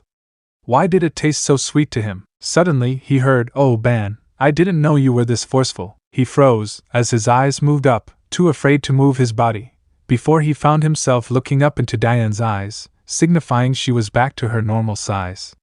It was then he realized his position on her breasts, as well as the same moment he realized that the object in his mouth was, in fact, Diane's nipple. Ben was then launched back as he had a massive nosebleed, where he crashed into a tree so forcefully he got embedded into it like a nail in a wall, where his body hung limply. Blood steadily flowing from his nose like a river from the other side where his head emerged from. The girls all began laughing, though Diane had a blush, along with Hinata, Tenten, and Elizabeth, as the scene was a lot more than what their innocent hearts could handle. Diane, however, had never been more thankful that the spring was at least large enough to cover her from her hips down, because feeling Ban's hand grip her nipple and then her other one in his mouth had her practically gushing her feminine nectar out in rivers. When Ban came to, he found himself on a bed and a cloth on his forehead. He was unable to get sick, so why had this been put on him? Reaching up and removing the damp cloth, he sat up with a yawn. Man, that had been one hell of a dream. Sure as hell hoped that it was a dream at least. It would have been embarrassing if it was real. Oh, Elaine would have shredded him to pieces if she had seen something so perverse. Climbing out of the bed, he walked down to the bar of the mobile tavern and saw the group there. Hey, you guys got back quickly. You get my berries? He asked them. Diane, who was now back to her human size, blushed as she saw the immortal walk over to them. Yeah, they're over by the stove, she told him. Ben felt a brow raise. What's wrong with you? Your face is incredibly red right now. You sick or something? He asked her as he connected his forehead with hers to see if she was all right. I am fine. Go make that cake you wanted to make, she said, pushing him away, furiously trying to control herself in front of him. Ben looked at her curiously before he shrugged. All right, if you say so, he told her before he walked over to the stove and began to rummage around for ingredients he needed to make a lingonberry cake. Swirling around the kitchen, the girls watched in amazement as tendrils of water coalesced together and began to reach around the area and grab things before bringing him his things to make the cake, showing Ban's immense control over water. Taking a bowl from one of the tendrils, he placed it on the counter before he stood with his arms crossed as he watched the ingredients mix together into a sweet, tasty batter. Seeing it reach the consistency he wanted, he took a prepared pan and poured it all in while scraping what he could before tossing it into the oven. With the bowl still in his hand, he walked over to the girls. Here, have a taste of the batter and tell me what you think, he said, dropping it onto the table. King grumbled as he watched the girls all cry out in excitement as they quickly devoured the heavenly batter in excitement. He had heard of what happened at that spring he tried to go to with the captain who wanted to swim with them. How had Ban been able to grope upon the heavenly symbol of Diane's breasts and not be pummeled into the next 1,000 years for it? It wasn't fair, damn it. Ben, seeing King's discontent and frustration, sighed deeply as he allowed the girls to keep the bowl before he simply left the bar, King following after him. A scowl etched onto his face as he did so. Leaning against a tree, Ben yawned as he watched King hover in the air next to him. What's up, King? He asked. You know very well what's up. King yelled at Ben, who simply sighed in boredom at having to deal with King. I'm afraid I don't, since I'm pretty sure I just woke up from a nap after I stopped you and the captain from peeking in on the girls, Ben replied lazily. King was growing even more frustrated as he then exclaimed, So you mean to tell me that you don't remember groping or suckling Diane? Something I wish I could do. Upon hearing this, Ben snapped awake, as the memories of what happened came rushing back, getting Ben to blush, something that didn't sit well with King. But he shook it off as he then looked King in the eye with a glare. What exactly is your problem? Because as far as Diane and I are concerned, you have no say in what happens between the two of us. On top of that, if we did decide to do anything sexual, then it shouldn't be an issue if we were to begin dating. So explain to me how my accident with Diane is any of your concern? He growled out, leaking some killing intent that was aimed specifically at King so that no one inside could sense it. King lost a bit of his bravado when he got hit by Ban's killing intent, but then his anger came back as he practically screamed, Because I love her. I've loved her since I first met her when I lost my memory after an attack on my people. I promised that I would always love her and would never leave her alone. Then where were you? Ban demanded. Hearing the question, King was shocked as he suddenly had nothing to say, but it wouldn't have mattered as Ban continued his current assault. Where were you when she needed comforting after her nightmares? Where were you when she was hurt and needed help? Where were you when she needed someone to stand up and defend her? Where were you when it all mattered most? As Ban had been asking these questions, he had begun stalking towards King while also leaking more and more killing intent until he was directly in front of the floating ferry with him no longer able to hold back his killing intent, causing the area around them to begin storming. However, the two were unaware that they were being watched at this moment. For you see, the others at the bar felt the sudden release of the massive amount of killing intent, with only Meliodas and Diane knowing who it was. Both looked at each other with a worried expression before they rushed outside, with the Kunoichi following close behind. They had just managed to get to the area where Ban and King were when they all heard Ban shout, "Where were you when it all mattered most?" when the entire area was suddenly blasted with a massive gust of wind that started swirling around like a tornado. They were about to intervene, but then they heard Ban's next question that made all their eyes widen. "If you loved or cared so much about Diane, why were you nowhere to be found when she needed someone the most? When she needed a friend? As someone she could always turn to whenever she was sad, hurt, or felt alone." Before any more could be said, the two of them suddenly heard crying. Looking to the side, both of their eyes went wide upon seeing all the Kunoichi and Meliodas. However, the one who had their attention the most was Diane, as she covered her mouth with one hand as her eyes were now filled with tears. King reached out for Diane as he began saying, "Dia dash." "Don't," however, he was cut off when she shouted, as she then ran away from the area. Naruto and Elizabeth suddenly ran after Diane while they shouted for her to come back or wait. Meanwhile, the Kunoichi looked uneasy as they stared at both King and Ban before making their way back to the bar, with Meliodas following after giving a disappointed look to King. However, King never saw any of this, as after Diane ran away, he could only look at the ground in despair. Ben glared at King. "I hope you're happy now, cause not only did you break your promise to Diane, but you've only caused her more pain," he growled out to the fairy. With that, Ben walked back to the bar, wanting to check on his cake and make sure it hadn't burned yet so he could finish it. King, however, remained in place, as he couldn't think of any way to have avoided this whole problem, except for one thing. "I should have stayed with Diane all those years ago." With that final thought, King slowly began to float away, not knowing where he was going, and not caring either. Later, after the whole situation with King, everything was rather tense for a while as nobody knew what to do. Kushina wanted to make sure Ban was okay, however, she had no idea what to do in this situation. So instead, Kushina simply decided to ask what she could do to help with the cake, as she figured that for now, it was better to not try and butt her head in this situation. However, this only made her sad, as she couldn't help her son, even though he was clearly in distress. Eventually, as Ban and Kushina were finishing up the cake, they all heard the bar door open and looked to see that it was Naruto, Elizabeth, and Diane. Seeing Diane, Ben quickly put the piping bag he was using onto the counter before he quickly moved to Diane. Ben didn't say anything as he stopped in front of Diane, while he scratched the back of his head nervously as he tried to figure out what to say. Diane looked up at Ben before she simply moved forward and wrapped him in a hug, one that he returned. "Please don't scare me like that again?" Ben asked her softly.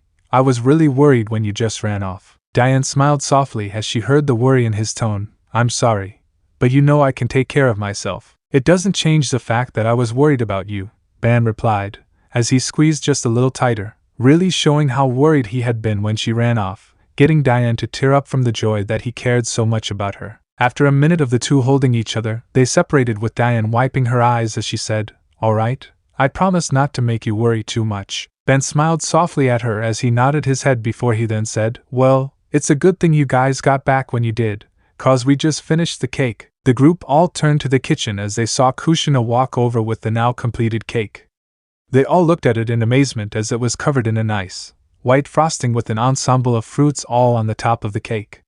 It was covered with strawberries, blueberries, little slices of tangerines with a finish of some decorative chocolate work in the shapes of the animals for all the sins, the Uzumaki spiral, and then finally a nice drizzle of chocolate all along the fruits. Diane looked amazed since she knew that Ban was an excellent cook, but she had no idea that he could bake as well. Looking at Ban with puffed cheeks and a pout, classic cute girl pout, that made her look incredibly cute, Diane said, "Mao, why didn't you ever tell me you could bake? You could have made so many sweets for me." Ben chuckled as he took the knife Kushina brought over and began slicing the cake. "Because if I had told you that I could bake, you would have eaten nothing but sweets, and that's not good for you," he said, getting her to pout some more as she looked to the side. Ben then began to place pieces of the cake, along with forks. But before anyone could take a bite, Ben grabbed their attention as he spoke. Before any of you eat the cake, I just want to warn you that the lingonberries I use can be fermented to make some pretty strong alcohol. So I want you all to take your time with this cake, since it's an alcohol cake, thanks to all the lingonberries I used. Everyone nodded at this, the kunoichi planning to take their time, since they don't know how strong alcohol made from lingonberries is, while the ones native to Britannia knew how strong, so they knew how to pace themselves. Or in Meliodas' case, not have a care in the world. With that, everyone took a piece of their slice, before they ate it, which caused an explosion of flavors to erupt in everyone's taste buds. They had no idea that Ben was able to bake something that tasted so sweet and succulent. Suddenly, they all felt the alcohol hit in one go as the cake seemed to melt in their mouths, turning into alcohol, almost making it so they could drink the cake. From here, everyone enjoyed the tasty dessert that Ben had prepared for them, with Anko going head first into her cake, as she began to rapidly eat the tasty, stupor-inducing treat. At one point, she had even challenged Meliodas to see who could eat more slices before passing out. Unfortunately, Meliodas won. They all began to have fun and even forgot about the tension from earlier. However, as they ate more of the cake, they all began to feel as they got drunker and drunker. Later in the night, everyone was now drunk to a nice point, where they felt relaxed, but not to the point that they'd feel sick in the morning. Though, the same couldn't be said for Anko, as she had eaten way too much during her challenge with Meliodas, so she was sleeping peacefully, under a table, with a bottle in her hand and swirls in her eyes. Everyone was now enjoying themselves as they were snacking on little bits of food and relaxing, all of them having healthy blushes on their faces. They had been trading stories about their lives, such as Naruto talking about her time in the academy and her rivalry with Sasuke. Kurenai talking about her failed love life and how the last guy she tried dating before arriving in Britannia cheated on her. Tenten talked about her team, how one used to essentially be Fate's little bitch as she described, while the other two, she was sure, were homos. Nothing against Guy or Lee, but come on. Calm down the testosterone and spandex. Eventually, it all rounded back to Naruto, who asked a question that got everyone to sober up a bit, and even got Anko to wake up. Oniai-chan, how come you said you're now over 4 years old, but you don't look to be over 20? The kunoichi all turned to Ban, who didn't have as much of a blush, since he has a higher tolerance to alcohol than the rest. Seeing all the looks, Ban sighed as he asked, "What did you want to know?" Naruto then asked, "Well, a few days after we found you, you mentioned to Diane how you were used to being called Ban because that's what they've called you for 16 years. However, we know that you've only been banished for 4 and that you should only look a little older than me. So how come you still look so young if it's been as long as you've said?" Ben sighed as he scratched the back of his head before he cleared his throat and sat up a bit in his chair. "Well, as you know, I told you about how I was sent back in time by someone who appeared to me sometime after I originally arrived and was turned back into a baby. However, there's a part of my story that, while it is out there, has never been properly told." The kunoichi had no idea what he was talking about. However, both Diane and Meliodas knew exactly what he was talking about. As Diane sorrowfully said, "The crimes that gave us our sin." All the kunoichi's eyes widened as they realized what Ban was talking about now, and they knew that what he was going to tell them was going to be one of the most personal things he could ever reveal to them, and so they all silently agreed that they weren't going to interrupt him. However, while everyone was paying attention to Ban, none of them noticed that one of the windows was open and that a tuft of brown hair could be seen. You see, many years ago, super duper mega flashback, there used to be an incredible forest that stretched across the northern part of the kingdom. It was full of life, and creatures that could only be seen in this forest. The name of this forest was known as the Fairy King's Forest. And it would be here that I would learn that life was more wonderful than anything I could imagine. The forest was vast, filled with tall trees that were all full of life from various creatures. A forest so massive you could take Leoness and the nearest 5 kingdoms and combine them, and they would still be swallowed whole by it. Within this forest, life of all kinds filled it perfectly in a harmonic balance. In the center of this forest, there appeared to be a towering tree with a pink canopy of leaves, solitary in number but beautiful nonetheless in the midst of this forest. It was not only massive, but it was something that would allow you to see all the surrounding lands from the top. However, in the forest below, a fair distance away from the tree, we see something swiftly moving through the branches of the trees. The object stopped on a branch, revealing itself to be Ban. He was currently wearing an open yellow jacket with green cuffs, collar, hem, and green sections where the ties would be so he could close the jacket if he wanted to, while he had a gold-colored leather brace on his left arm. Around his waist was a purple sash, while he wore matching yellow pants with a green section around the back half of his waist. To finish, he had a matching gold-colored leather leg armor, while he wore brown shoes with a purple bag with a pink bottom hanging over his shoulder. He also had his hair cut shorter than his present self, and he didn't have a scar. Currently, he was crouched on a branch to a tree while he looked over the forest with a wide smile. "Oh! I finally made it!" Ben said excitedly as he hung in the tree as he gazed across the forest. However, he suddenly frowned when he looked down and saw an incredibly large group of bandits and thugs down below, and they had set up camp. He saw all of them holding weapons of different types, from swords to hammers to daggers. Also, they could destroy and burn the forest. He even saw that they had carts with them, and thanks to his sensitive sense of smell, he could tell that the carts were all full of explosives and poison. Placing his bag on the branch, but not before taking out his 3-section staff, Ben then silently leaped down and grabbed an occasional branch to slow his fall and to be as silent as possible. Eventually, he made it to the ground and quietly made his way towards the large group as he snuck into their camp. Moving around, he kept his ears open as he listened to various conversations, some talking about all the rare creatures they could find and sell to make some gold, others talking about the holy maiden that they would love to have their way with, and finally, he even heard talks about the same fountain of youth that he had come looking for. The tales that his old man, Zhivago, had told him when he was a lad had some truth, but even then they were usually based on rumors and stories that people would say or exaggerate heavily about. Eventually, he made it to the main tent where he knew that the leader of the group was, along with all the money that belonged to the group. Sneaking inside, he saw as the guy was in bed, seemingly asleep, so he quietly made his way through the tent and towards the leader. Once he made it to the guy, Ben slowly began to reach for the man's head, but before he could get a hold, one of his wrists were grabbed by the very same leader.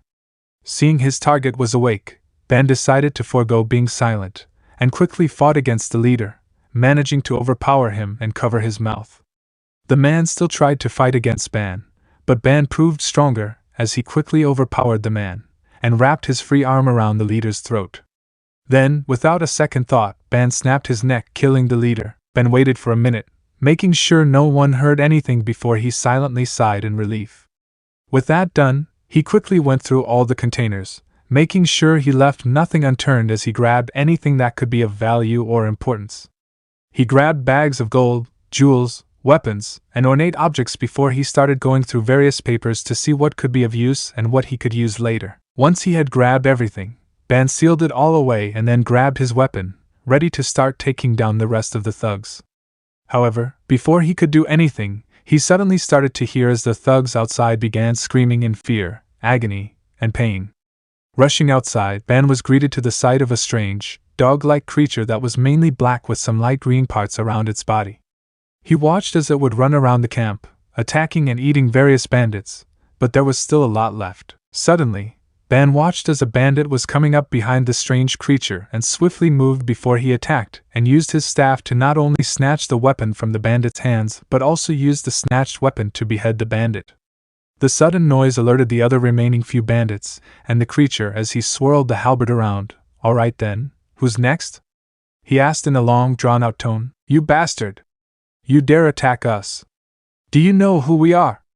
a bandit demanded. "Yeah, you're all dead," Ben said as he appeared behind a bandit, the halberd sticking out from his chest, blood splattering across the grass underneath his feet. Watching as the man fell to the ground, Ben steps to the side and avoids another bandit slashing at him from behind, and draws out his own weapon, a 3-section staff that he quickly rolls and spins around, blocking the next couple slashes. "I could use a bit of help here, bud," Ben said to the black hound. "But if you want you can wait," he told the creature. "Ha, of course, you would need help. A weakling like you is destined to die here." The bandit attacking Ben laughed out before he suddenly felt weak. "What is happening to me?" he gasped out as he felt most of his strength leave his body. "It is a curious question," Ben smirked as he smashed his weapon into the man's head, chest, and then teeth. Watching the man collapse, he then reached down lazily and took his sword and looked at it. I think I'll keep this one for myself since it's so nice, Ben said before he stabbed it into the man's head before he pulled it out and stabbed it behind him, thus striking down another bandit. Yeah, you give yourself away with those emotions, he sighed out. The black hound barked as his size increased to momentous proportions, and with a roar he leaped at a bandit trying to run away. No, no, please leave me alone. I promise to never come back. The bandit cried out, only to trip over a root that rose from the ground, where he then felt a paw place itself upon his back. A-A-R-R-R-G-G-G-G-H-H-H. The bandit cried out as the beast ripped into his flesh without mercy. Die, beast, your pelt will bring me some serious cash. The fur of a black hound is a rare find, and an even better reward. Another cried out, charging the creature, only to stop suddenly as something felt off. What the? He questioned, looking down, and saw something sticking out of him. When did he stab me? He asked, looking up at the animal, its claws elongated to show that it hadn't even moved from its spot to kill the human. Pulling out the sword from the last remaining bandit, Ben sighed. Not even as strong as the bandits from home. You guys were awful for people looking for eternal youth, he said, throwing the blade he stole without care. As he turned around, he saw the snarling visage of the black hound looking at him. He smiled softly. I understand, we all came to your home without permission, didn't we? He said softly, walking up to the animal with a calm look. I'm sorry for not asking earlier, but can I enter your home? He asked the animal. This seemed to calm the creature down a lot because it quickly shrank down in size, where it began to bark happily. At least to Ben it sounded happy, with its tail wagging at him. You know, I would assume that you're pretty lonely out here with nobody to play with you, Ben said, reaching into his bag. Let's see if I have anything to alleviate that for a bit, he muttered out before he began to pull out quite the trove of stuff. No, not that. Too pointy, and it's heavy so it wouldn't work. Too soft, it'd be ripped apart. That's tomorrow's lunch. There we are, he said, smiling as he pulled out a large rubber ball. Let's play some fetch, shall we? He asked the hound, who barked happily at the suggestion. And with that, Ben tossed the ball across the forest, the black hound happily chasing the toy. Meanwhile, while Ben enjoyed playing with the black hound, there was another in the forest, who had sensed the fight but did not pay much attention to when everything was said and done. In the center of the forest, atop the giant tree, there was a young-looking woman, girlish in fact, and behind her was a small cup with water that glowed pink pouring out of it, and into a small pond of similar liquid. She was floating in the air and was wearing a white dress with a ribbon tied around the back. She had gold eyes and shoulder-length blonde hair. This was Elaine, sister to Harlequin the Fairy King, many years ago, when she was alive, and known by another name, the Holy Maiden who guards the Fountain of Youth. Elaine sighed as she thought back to when her brother left her alone to watch over the forest in his place. How he had only asked her to watch over the forest for a little while, but it had now been well over 700 years since he had left. She was at her wits' end by now, and she was close to losing hope of her brother ever returning to take his place. She loved her brother, there would be no question about that. However, as of late, she had now begun questioning her love for him, and whether he deserved it or not. He had promised her that he wouldn't take long, but she should have remembered that not all promises are meant to be kept. She looked across the forest as she felt a presence for the first time in a long time. A human had entered the forest. But it was strange, the forest kept those with ill will out, and ensured that the forest survived for the return of its king. Regardless, the human would die and ensure that the forest lived on by becoming its nourishment. However, seeing that the presence wasn't fading, she decided to let Oslo deal with the human that intruded upon her home with the intent to try to rob it of the fountain that gave the forest life. And with that, she returned to her duty as guardian of the fountain. Swallow a drop, you add 10 years to your life, a voice sang down below, causing Elaine's eye to widen in surprise. How long had it been since she had spoken with a person besides Oslo? The voice continued to sing along. Sip it up, you add 100 to your life, drink it all up and you'll live forever, the voice sang as a purple satchel was thrown up over the top of the ledge before a hand grasped the top and pulled up the rest of the body to show a young man with silver hair and red eyes. And finally it ends here, he said as he gazed around and gave a light laugh at reaching the top. He had been the first human to have ever done so in history. He's alone, how unusual, Elaine thought to herself as she watched the human stand up to full height. He was incredibly tall for a human, easily 6'4", give or take an inch. Ben sighed as he cracked his neck and looked ahead, ignoring Elaine's presence for the time being, So that's the treasure guarded by the holy saint, the fountain of youth? He asked himself as he looked at it. Elaine shook her head mentally. It seems everyone's aim is the same, she thought to herself as she looked at Ban. Even as hundreds of years go by, humans haven't progressed, she thought once again while Ban looked around in curiosity. Wait, this fountain, does it still exist? No, not anymore. I guess you could say that I'm the result of the fountain. I think you would make Orochi pedo pee his pants. He'd do anything for an immortal body. Wouldn't work. The powerful life energy would immediately reject any form of subjugation and would take his own while strengthening mine. Believe me, I've seen it happen. It ain't pretty in the slightest. Believe him, the last time it happened was at Edinburgh and that one vampire exploded from trying to drink his blood. It was very bloody. I thought it was funny. You would, Captain? Don't act like you didn't laugh at him either, Ban. Anyway, back to the story. Elaine looked at the human as he sighed. It looks like the story was exaggerated, he told himself before looking around. There doesn't appear to be any holy saint protecting the treasure. He stopped as he gazed down to see a young child. I'm right here though, Elaine thought, and that was when I met her. And I'll be honest, I thought she was a child that got lost. Ha ha man, was I wrong to think that? Let me guess, she hurled you off the top of the tree? Plenty of times.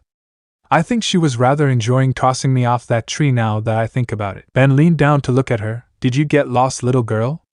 He asked her. Elaine shook her head. I'm protecting the fountain, she told him honestly as she raised her hand. From thieves like you, she told him before an incredibly powerful blast of air smashed into Ban and flung him off the top of the tree. Ban's voice was heard crying out as he soared through the air. Shit. I'm gonna die.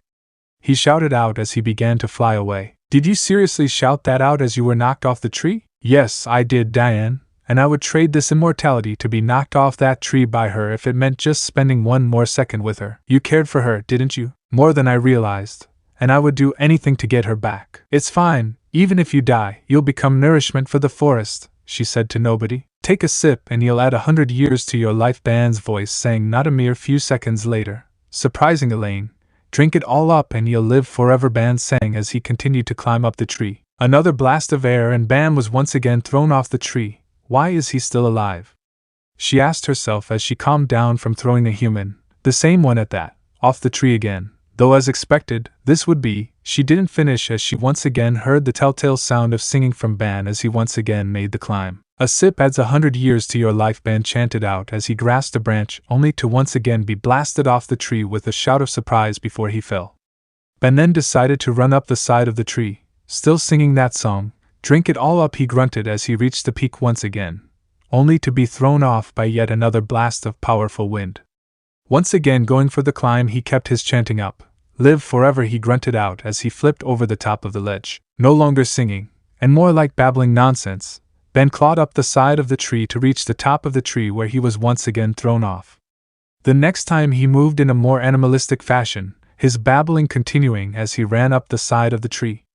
And by now, Elaine had to have thrown his ass off the tree at least 30 to 50 times by the time he reached the summit where she threw him off again, her hair becoming frazzled from actually having to exert so much energy on a single human. Finally clawing his way up to the top, Ben cried out, "Would you stop that already?" he exclaimed in annoyance. Like seriously, did she know how exhausting it was to climb up this thing, only to be thrown off countless times? That should be my line. Elaine cried out in annoyance. Why are you still alive? She asked him in shock.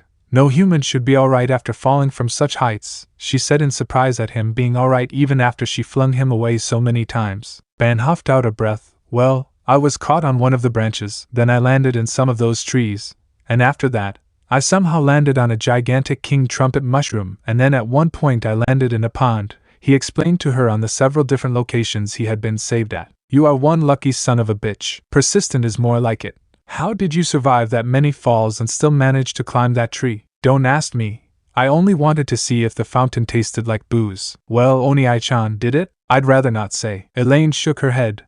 That's impossible. She cried out in shock. Why would the forest try and save a human?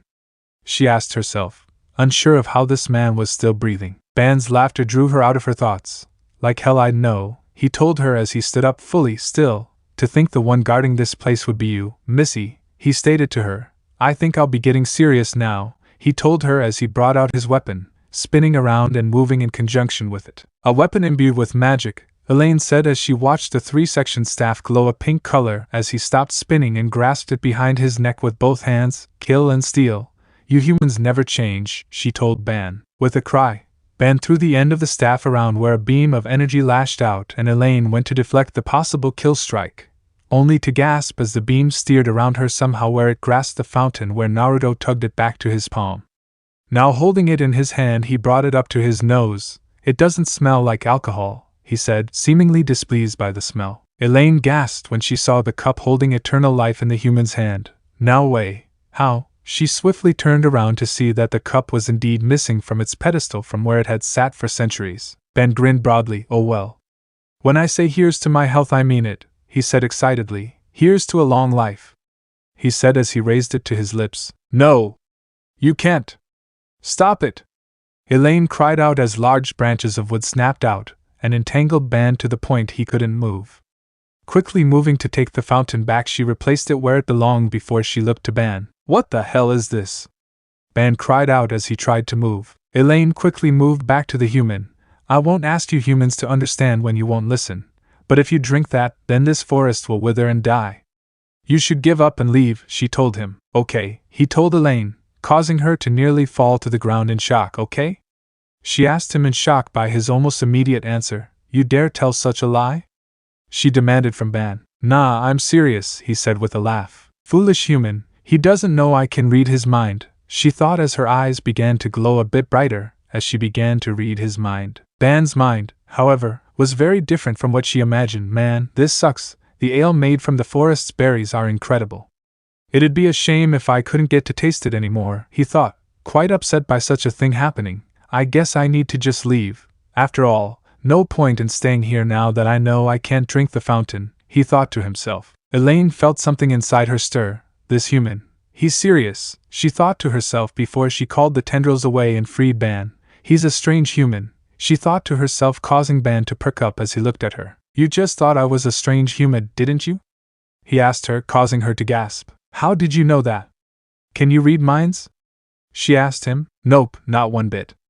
Your expression was just easy to read, he laughed happily. Elaine glided around him and gazed at him curiously. Just who in the world are you? She asked him as he proceeded to remove the kinks in his body. Can't you tell, I'm a thief, the name's Bandit Ban, he told her. What about you? Who are you? He asked her. I'm Elaine, she told him softly. Ban's eyes began to drift shut. Elaine, he said before he collapsed. What are you doing? She cried out. Why are you sleeping? She asked him in shock that he would just collapse like that. Like seriously, I'm tired, he told Elaine, not opening his eyes to answer her. No, seriously. Don't fall asleep, she cried out to him. However, Bandit Ban was dead to the world as he began to catch some well-needed Z's. Elaine crouched down and began to shake him. Hey, go home. Don't sleep here. Listen to me. You need to go home, she cried out, her voice repeating itself to the point it could be heard from quite the distance. However, it was no use, as Ban was completely asleep, so in the end, Elaine simply used the branches to move him somewhere more comfortable and out of the way. The next day Ban was leaning on his arm trying to speak, but he couldn't get comfortable no matter what he did. Hey, your face looks worn out this morning, he told her. Why do you think that is? She asked quietly before she asked clearly. You have no more business here, right? Why don't you just hurry up and leave? She asked him. Hey Elaine, where can I get some water? He asked her. Water?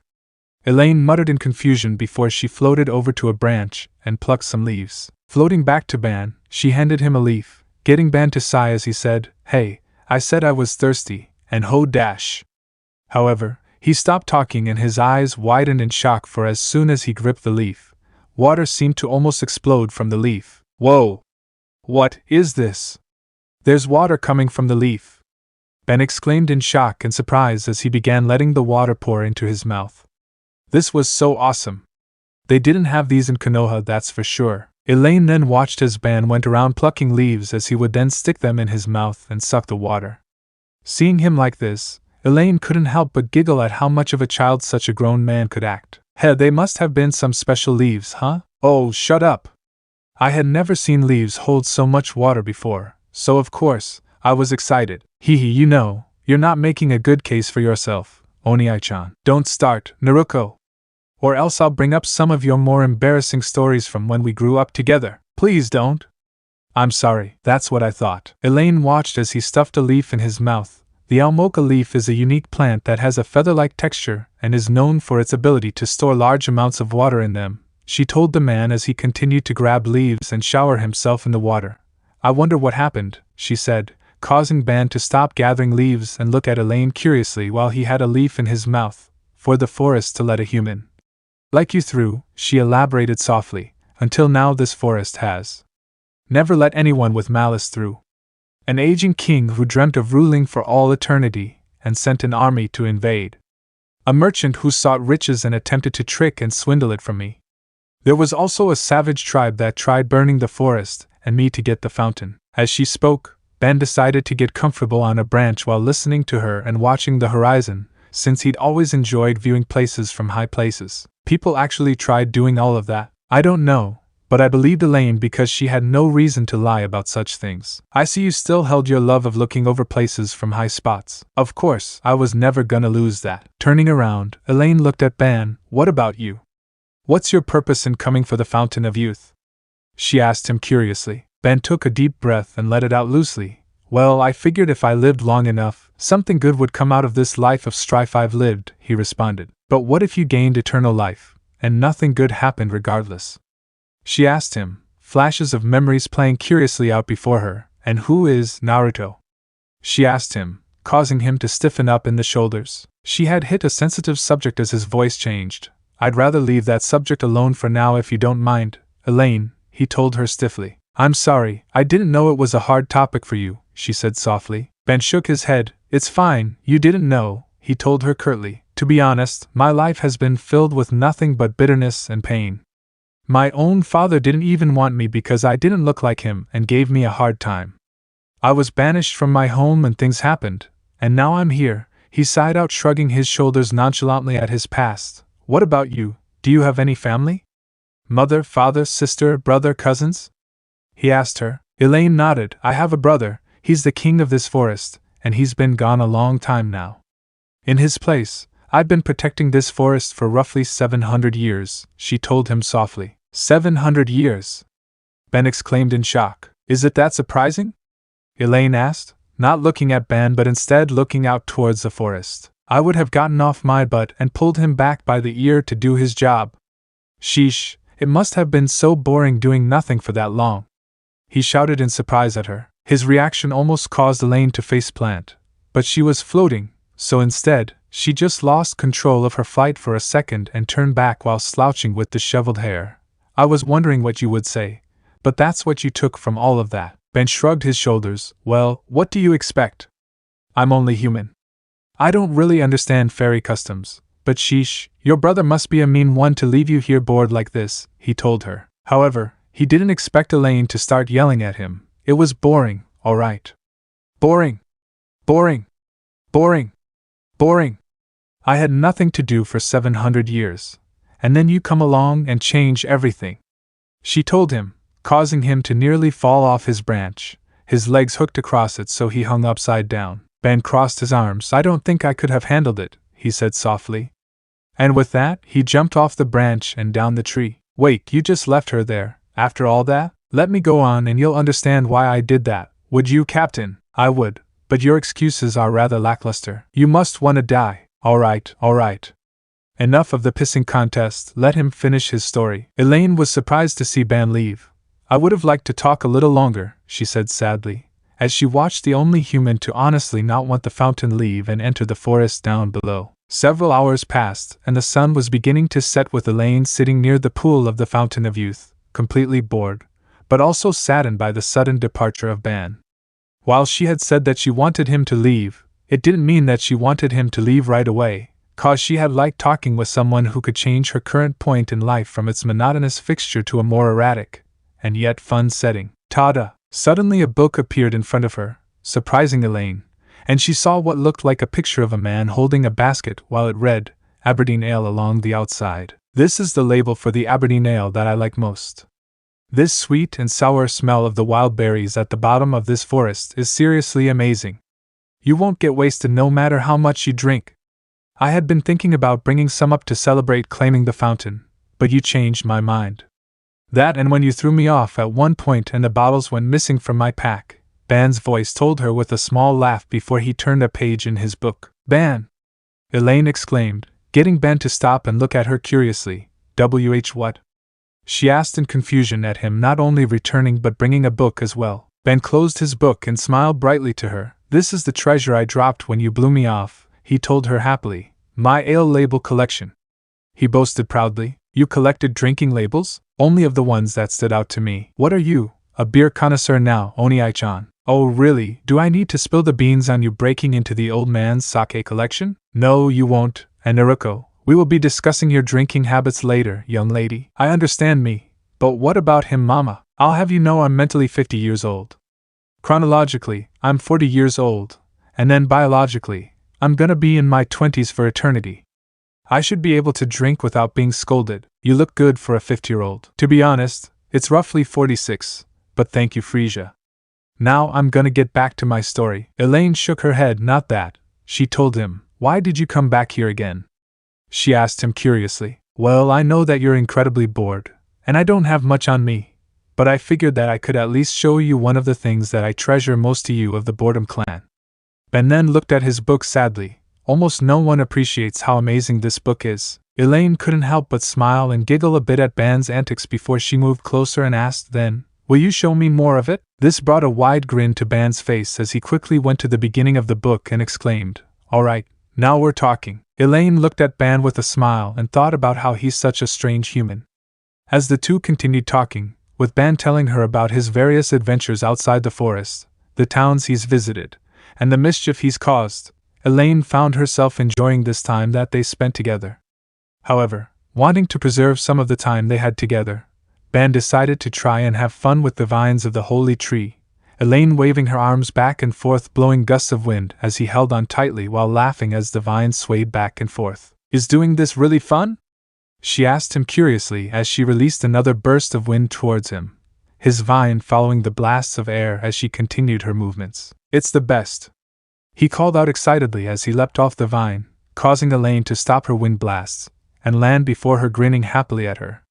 Raising a hand, Ban grinned in excitement. Now it's my turn to show you something fun, he told her happily as he clenched his hand into a fist, and Elaine suddenly gasped in surprise as her dress fluttered up from an unseen breeze. You have learned well, my student. I know, praise me some more, Captain.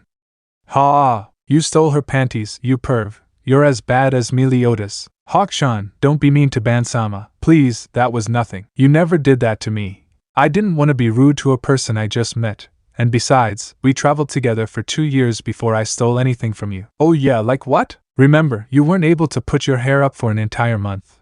Who do you think stole those hair ties? That was you? I'm gonna kick your ass. After the story, please? Elaine held the front of her dress down, her cheeks dusted in a light red of embarrassment. Huh? What did you just do? She asked Ben as her dress finished falling. Ben blinked in confusion. That was a first for him.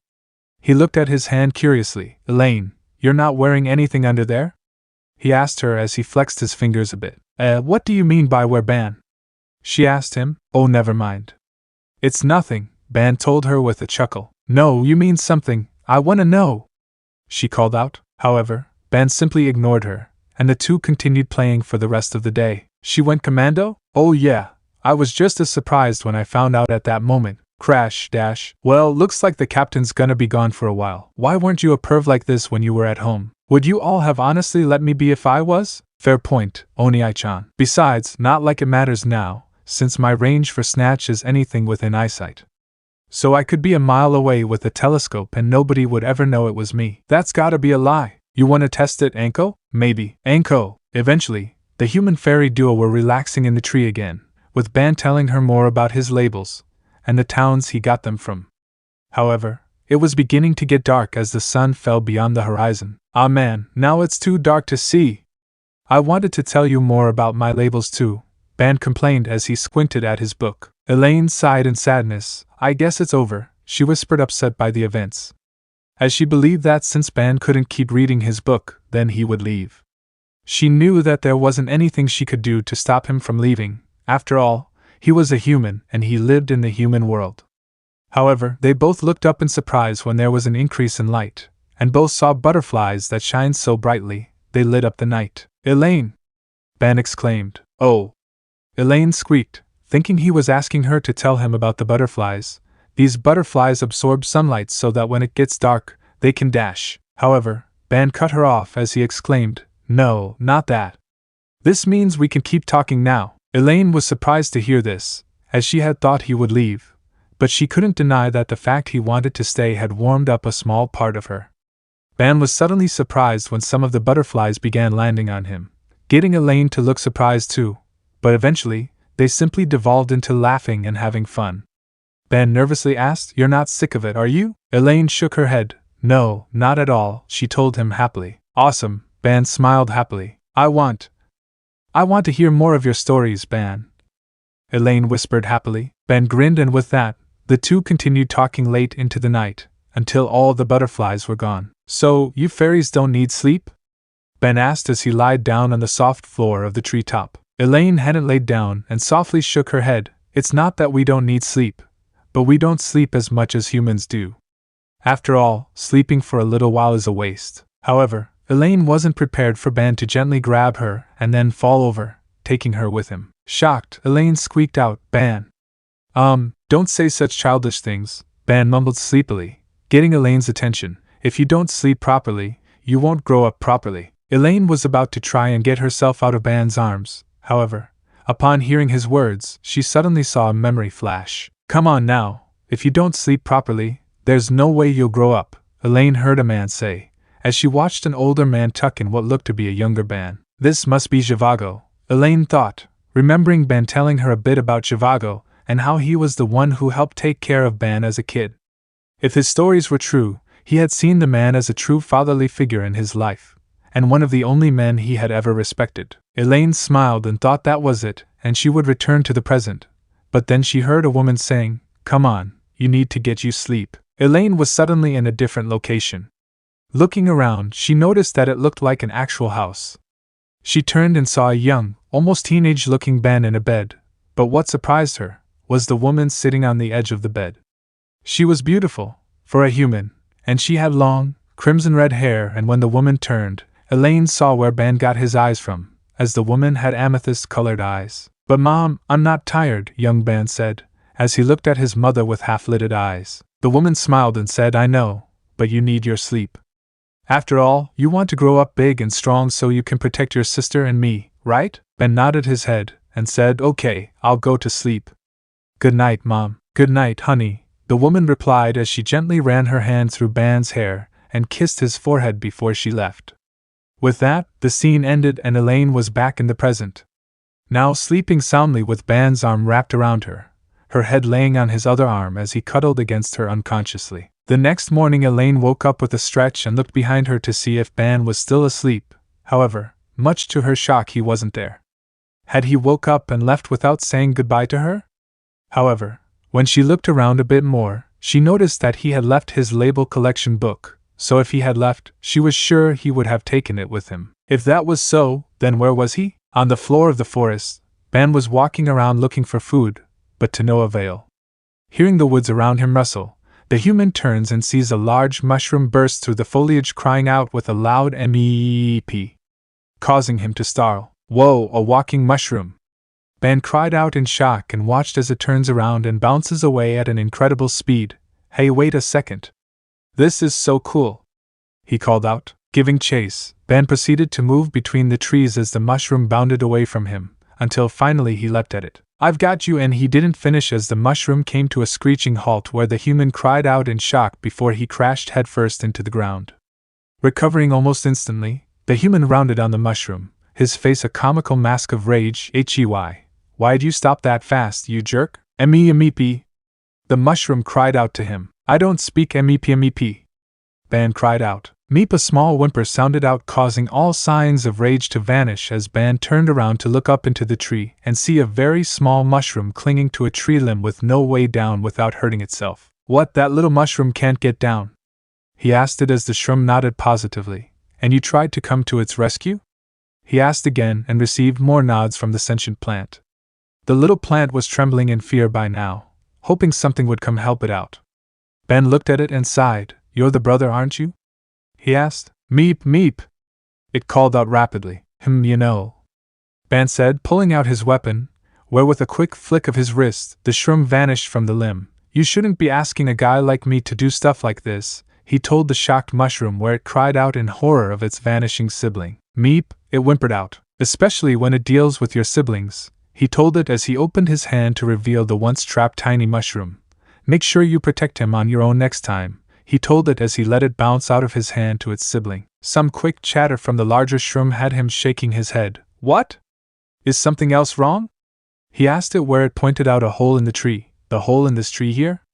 What am I supposed to be looking at? He stopped as a familiar scent hit him while he gazed at the fruits within. Is this booze?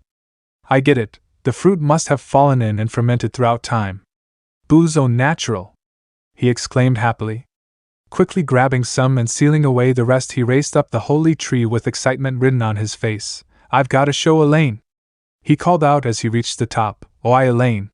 He shouted out, drawing her attention. Ben, where were you? She asked him. Nowhere important. Here, try this, he said excitedly as he handed her a fruit. Looking at the fruit curiously, she took a bite, getting a lot of juices to burst into her mouth, causing her to quickly cough while she turned red and said, It's bitter. I know. That's what alcohol tastes like.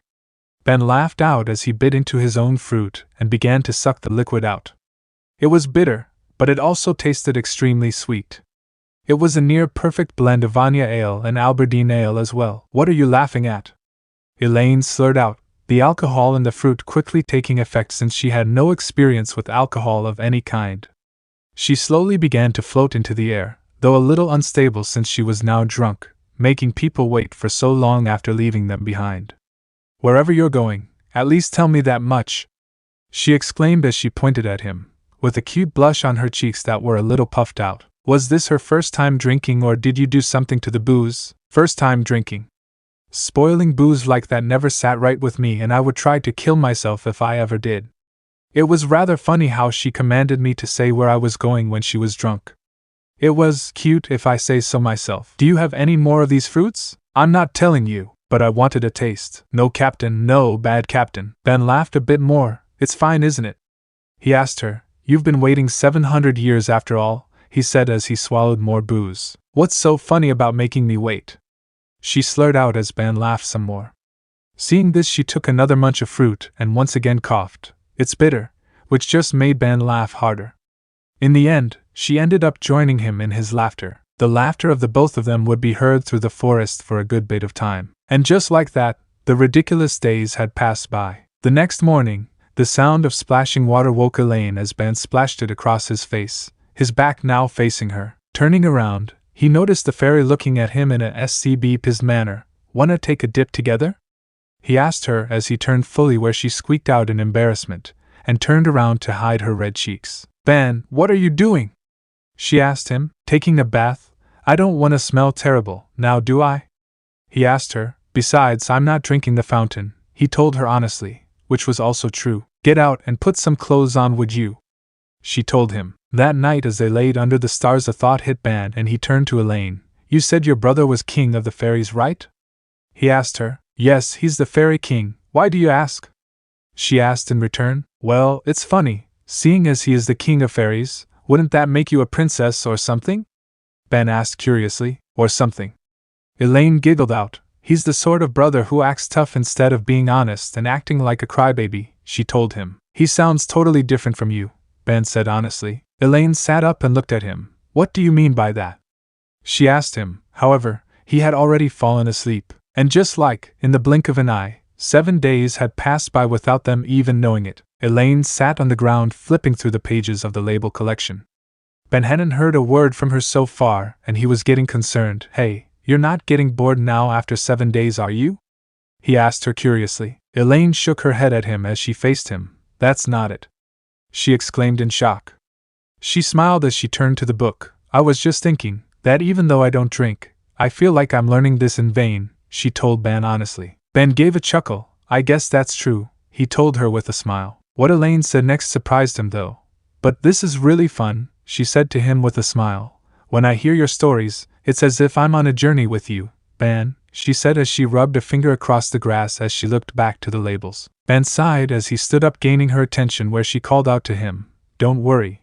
I'm only gonna go grab a bite to eat," he said to her before he leapt off the tree. After watching Ben jump off the tree, Elaine once more started looking through Ben's book of labels, unaware of the looming danger heading directly for the sacred tree of the fairy realm. She flipped the page and sighed at how much was left. "Only half of it is left," she said softly. Sitting up, she smiled softly. "I wish Ben came not to steal the fountain of youth, but me instead," she told herself, not noticing Ben standing behind her. "I can do that if you want," he told her as he tossed a berry into his mouth, causing her to cry out in both shock and embarrassment, her cheeks aflame in embarrassment. She turned around to look at him. "Why, you said you were gonna go look for food?" she cried out to him. "I found some cowberries over on the branch," he told her honestly. And with that, he threw the last of the berries into his mouth and stalked towards her. "All right then, let's do this," he said to her as he wiggled his fingers around as if he were about to take something. "Don't make a fool of me!"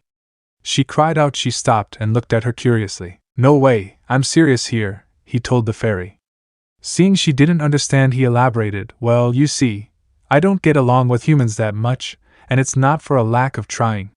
Besides, you really pay attention to my stories and anything I have to say," he told her kindly. Elaine turned away with red cheeks. "We can't." "I am happy though," she stuttered out. "You know I'm needed here." "If I'm not, then the forest will wither and die," she sighed out. "Then just leave that to me," he told her. "What do you mean?" she asked him. "You said this forest is better off with your brother, right?" "Well, I'll go and find him, and I'll bring him back to you so we can leave together," he told her. "If I do that, you'll be free." Without warning, Elaine leaped into his arms and engulfed him in a hug. She was happy, so very, very happy. Those words were unlike anything she had heard before. However, this happy moment was ripped away by a strange, guttural laugh as something large fell down upon the tree from above. Crashing onto the top of the tree, dust and debris filled the air as Ben and Elaine looked upon it in both horror and shock as it opened its maw and unleashed a blast of flames so powerful it was expelled miles past the tree and down into the forest below it. The air filled with smoke, the land breathed fire, and everything began to wither away. "Ben!" Elaine cried out to him. Ben sat up with a cough before he clutched his arm. "Ouch, what was that?" he asked before coughing some more. "Ben! Hang in there," she said in worry. Ben nodded his head before he heard the strange laughter again. "What is?" he trailed off. He couldn't describe what he was feeling now. "It's from the demon clan," Elaine explained to him quietly. "That's a demon?" he asked her, and Elaine nodded her head. "This demon appears to be a large, obese creature with an ugly clown-like face. It possesses sharp black claws and yellow teeth that grow in rows, along with two ridged horns protruding from the top of its head. There are veins on its neck that are prominent, and can be easily seen. It seems to have sagging skin and a long crimson tongue." "Yes, but it was said that the goddess clan sealed them away 3,000 years ago in the Holy War. They haven't been seen since," she told Ben. "Elaine, the fountain of youth," he said in worry. "Don't worry, I have it here," she told him as a vine brought the sacred water over, showing it to be safe and sound like she said. Ben nodded his head. "All right, take it and run," he ordered her. "We need to leave together," she told him desperately. "The demon has yet to take notice of us," she told Ben. Ben drew his weapon and raised a finger to his lips. "Sure," he told her. "That's why I'm gonna take it out with one hit," he said confidently. A roar of flame erupted out of the demon's mouth, and Ben could only wince from the intensity of the heat. And seeing it not notice him and rather on its task of destroying the forest, Ben attacked. Ben suddenly charged his three-section staff, getting the pink to slowly turn into an almost reddish color, before it rapidly whipped out and struck the demon in 3 places, and ripped 3 hearts out in a single go. "It had 3 hearts. If you ripped out its hearts, how come you're an immortal?" "Yeah, that doesn't make sense, Ben. I thought it was said and done, but I was wrong. And I didn't know until it was too late." "Oh no, yes. When I ripped those hearts out, it turned on us, and struck. See, one blow," he told Elaine calmly as the demon's hearts landed in his hand and on the ground, still beating blood as they would in the body. However, instead of falling like he had thought it would, it simply stood still for a moment before turning to face him, confusing Ben to no end as to why it would still be alive. "No, Ben! A demon has more here dash!" She wasn't able to finish as the demon lashed out and struck the both of them, splitting Ben from shoulder to gut and gouging a hole into Elaine's body. both fatal wounds neither would survive. Both of them fell to the ground moments later, coughing up blood from their injuries. Elaine held the water out to him. Ban, she called out to him weakly as she crawled towards him. The water, please, drink it, she gently begged him as she nudged the water towards him some more, their strength waning more and more by the moment. And with that she let it go so he could grab it. However, he pushed it back towards Elaine as he took it. He couldn't even speak. He was so weak right now. Drink all of the water in this cup, he told her, knowing she was reading his mind at that moment. He smiled softly at her. You need to live, he urged her, only for Elaine to shake her head at him. Tears streamed down her cheeks as she heard this, but Ben simply nodded his head. I'll be fine. His mind whispered out to her, besides, I don't have the strength to drink it anymore, he silently told her. And with that, Elaine took the water from him gently. Ben felt his eyes begin to close as he watched her take the water into her mouth. It's fine this way, he thought to himself while he felt his body slowly repairing itself, much slower than he knew it normally would. However, he was proud of his decision. He had no regrets whatsoever. Gulp. Ben's eyes shot open as he felt liquid falling down his throat and looked to see that it was Elaine, forcing the fountain of youth's water down his throat. He tried to tell her to stop, but he couldn't as she continued forcing the liquid down his throat. He felt his body changing in a way, and yet it still felt the same. He could feel as his arms suddenly began to rapidly heal itself back to the rest of his body. Elaine suddenly broke apart from his lips as she sat up, the demon's foot about to stomp on them, and she said, Live. Suddenly, the demon's foot smashed into the ground, kicking up a large cloud of dust. The demon thought it got the human and fairy and was about to continue destroying and burning down the forest. You idiot! The demon heard this and turned around, surprised that the human was still alive and carrying the weak, but still living fairy. Ben, with shadowed eyes, placed Elaine carefully on the ground. Wait here. I'll be ending this soon. The demon tried to grab Ben, but before it could even touch him, its hand got completely shredded, causing it to reel back in pain. The demon looked at Ben, but found itself stuck in place, for the image behind Ben was that of the nine-tailed fox, standing much larger than the tiny demon, and snarling at it in utter rage and carnage. The wounds given to him by the demon healed at such a rate, it was like a time reversal spell had been cast on him. Let's play a game, Ben growled out. Let's see who gets turned into ground beef first, he roared out as he leapt at the demon. Elaine watched silently as Ben smashed, slashed, whipped, ripped, and any other word one could think of to tear the demon apart. Wounds inflicted upon him vanished instantly thanks to his newfound immortality given to him by the holy saint of the forest as he fought like a beast gone mad, and eventually, as dawn arose, the demon was dead, the fairy king's forest was burned to the ground, and Ben was no worse for wear except his clothes. With his foe vanquished, Ben had gathered Elaine into his arms and held her close. Elaine! Ben exclaimed, holding her as if she were glass, and would shatter in an instant. Come on, Elaine! Elaine's eyes slowly opened as she looked at Ben. Ben! I'm so glad. Take this. She held out her hand with Ben holding her hand up to support her, and he saw an almocha leaf with a seed on top of it. A seed? It's this forest's final seed. Plant it somewhere where it can grow, Elaine weakly said as she could feel herself growing weaker by the second as her eyelids grew heavier. No! I don't care about the forest. You're gonna do that yourself. Okay. You're gonna be okay.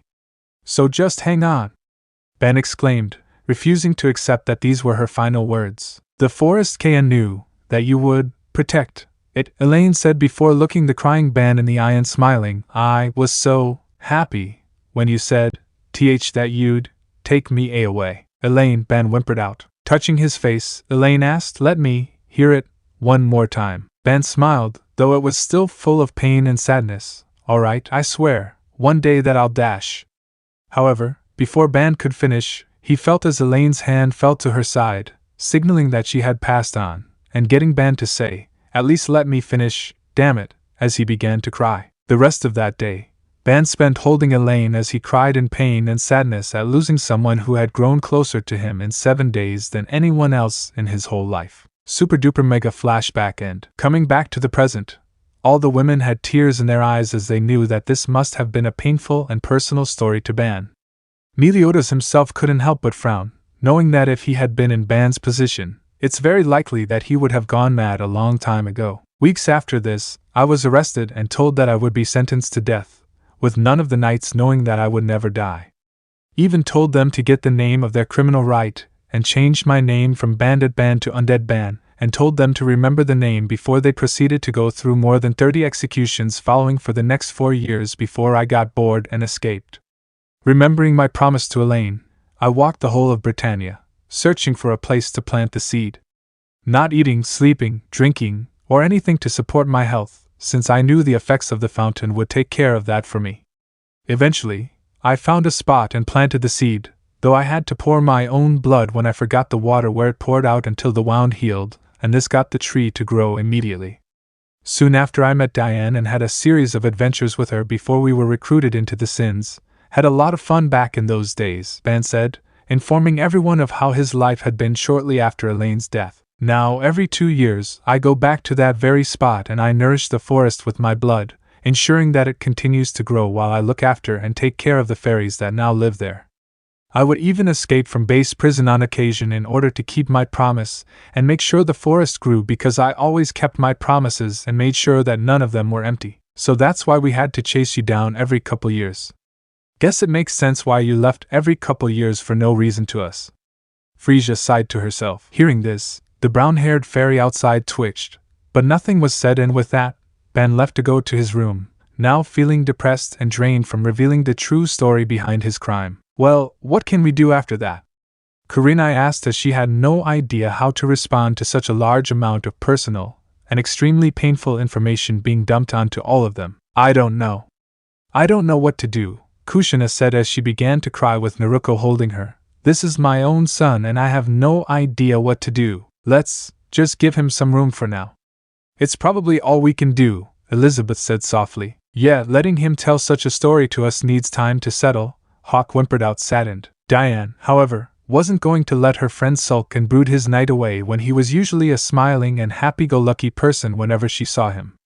And with that, she got up and rushed up the stairs after him. The girls tried calling to her, but on Meliodas' urging, they let her be. She probably knew how to cheer the immortal up better than any of them ever could. Ban's room. The immortal was standing at the window, open to the world, and watched as the wind rustled the trees as it blew on by in the now setting sun. His countenance of how he became the sin of greed had taken so long he hadn't noticed the time pass by as fast as it did. But then again, time was irrelevant to him now that he was eternal. The sound of someone knocking on his door caused him to sigh. Not now, you guys, I just want to be left alone. I'll be out in the morning to cook you guys breakfast, I promise, he swore to them. However, when the knocker persisted to continue annoying him, he growled and walked over to the door and nearly ripped it off its hinges as he opened it. What? He roared out angrily, only to soften his features when he saw it was Diane, and nobody else. Oh, it's you, Diane, he sighed out. What do you need? He asked her. May I come in? She asked him softly. There's something I want to talk to you about if you don't mind, she said politely, ignoring that he had yelled at her. Ben shrugged. Never stopped you before, so I don't see why not, he told her as he stepped aside. He watched as she walked over to the window, shut it, and then locked it. She then walked over to the door, and took his hand off it, and then closed it with a click before engaging the lock. Activate the silencing rune, please, Ben. What I want to talk to you about is, it means a lot to me, she told him softly. Ben sighed again before he put a hand to the wall, and a surge of energy later, the room had been secured. What did you want to talk about? He asked her. However, what he didn't expect was for her to grasp her shirt. Her normal clothes were dirty and needed to be cleaned, so Meliodas had lent her a tavern uniform for the time being, and began to unbutton it, her pert breasts becoming more and more visible by the second as she continued to undo the buttons, and when she finished, the only thing preserving them from his sight was the fact she held her shirt closed. I haven't ever done something like this, so please be gentle with me, would you? She asked him. Diane, you don't have to sleep with me to cheer me up. You're not like that, and I refuse to treat you as nothing more than something for my own satisfaction. I've known you for years and I never once thought about treating you as such, and I don't plan to start now, he told her honestly. Diane shook her head. It's not like that, she told him. I know that I'll never be able to replace Elaine in your heart, but I just want the chance to try and help you recover a bit of the smile I know you have deep inside of you, she said, tears brimming in her eyes. I've loved you for so long now, and I haven't been able to show you just how much I've loved you. You, my best friend and the only person to see me as a regular girl and not a strangely dressed giant or monster or even the serpent sin of envy, she said as her tears began to fall. You saw me, and still see me as Diane, your best friend. And I want to help repay this love you planted inside my heart by returning it to you in the only way I know for sure I can give it to you, she said as she let her top fall from her shoulders. Diane, you know that if we do this, we'll never be able to go back to how we used to be, right? He asked her calmly, though he was nervous about what was happening here. Honestly, I wouldn't care regardless, the Sin told him as she unzipped her skirt. I want this, and I know that this will also help take Elaine and what happened back then off your mind, even if for only a moment, she said as she let her skirt fall to the ground and stepped out of them, leaving her in just her pink panties and black thigh stockings. Besides, I want this, just let me have this, even if it's for one night. She pleaded softly with him as she placed a hand to his cheek. After that, you don't ever have to look at me like a woman or anything else ever again, she whispered to him as she rubbed his skin. Ben leaned into her touch. I could never see you as anything else but a woman, Diane, he whispered to her as he took his apron off his shoulders and then let it fall to the floor. And if this is something you truly want, then I won't deny you the one thing that we both need right now, he said as he unzipped his pants and pushed them down, leaving him in only a pair of black and red boxers. And what we both need right now is each other, he told her as he placed his hands on her hips and pulled her close. And you have me now, and forever if you still want me after this, he said as he leaned down and planted his lips upon her own. Downstairs, Hawks sighed as he heard a thumping sound from upstairs. Is that idiot really doing what I think he's doing? He asked himself before a loud scream of pleasure was heard. Yep, no regards for us down here, he said. I'm not gonna stick around and listen to my brother fornicate. So deuces, Naruto said with a deep blush as she exited the bar, though she wouldn't admit to the fact that she had a slight blush on her cheeks as a tiny dribble of her womanly juices trailed her inner thighs. She had to get away or she would most certainly embarrass herself. Or go try to join in, she wasn't sure. Yeah, not gonna lie, that's a bit off-putting, even for me, Kurinai said as she dragged a drunk Anko out of the tavern. Meliodas grinned. Not bad, I didn't think a girl could get that high a pitch, he stated. Geez, I thought he was supposed to be calming down from reliving that memory? Hannah growled out ferally. And you guys are just sitting here listening to them? That's disturbing, Hawk said as he opened the door and left. The door opened again to reveal King.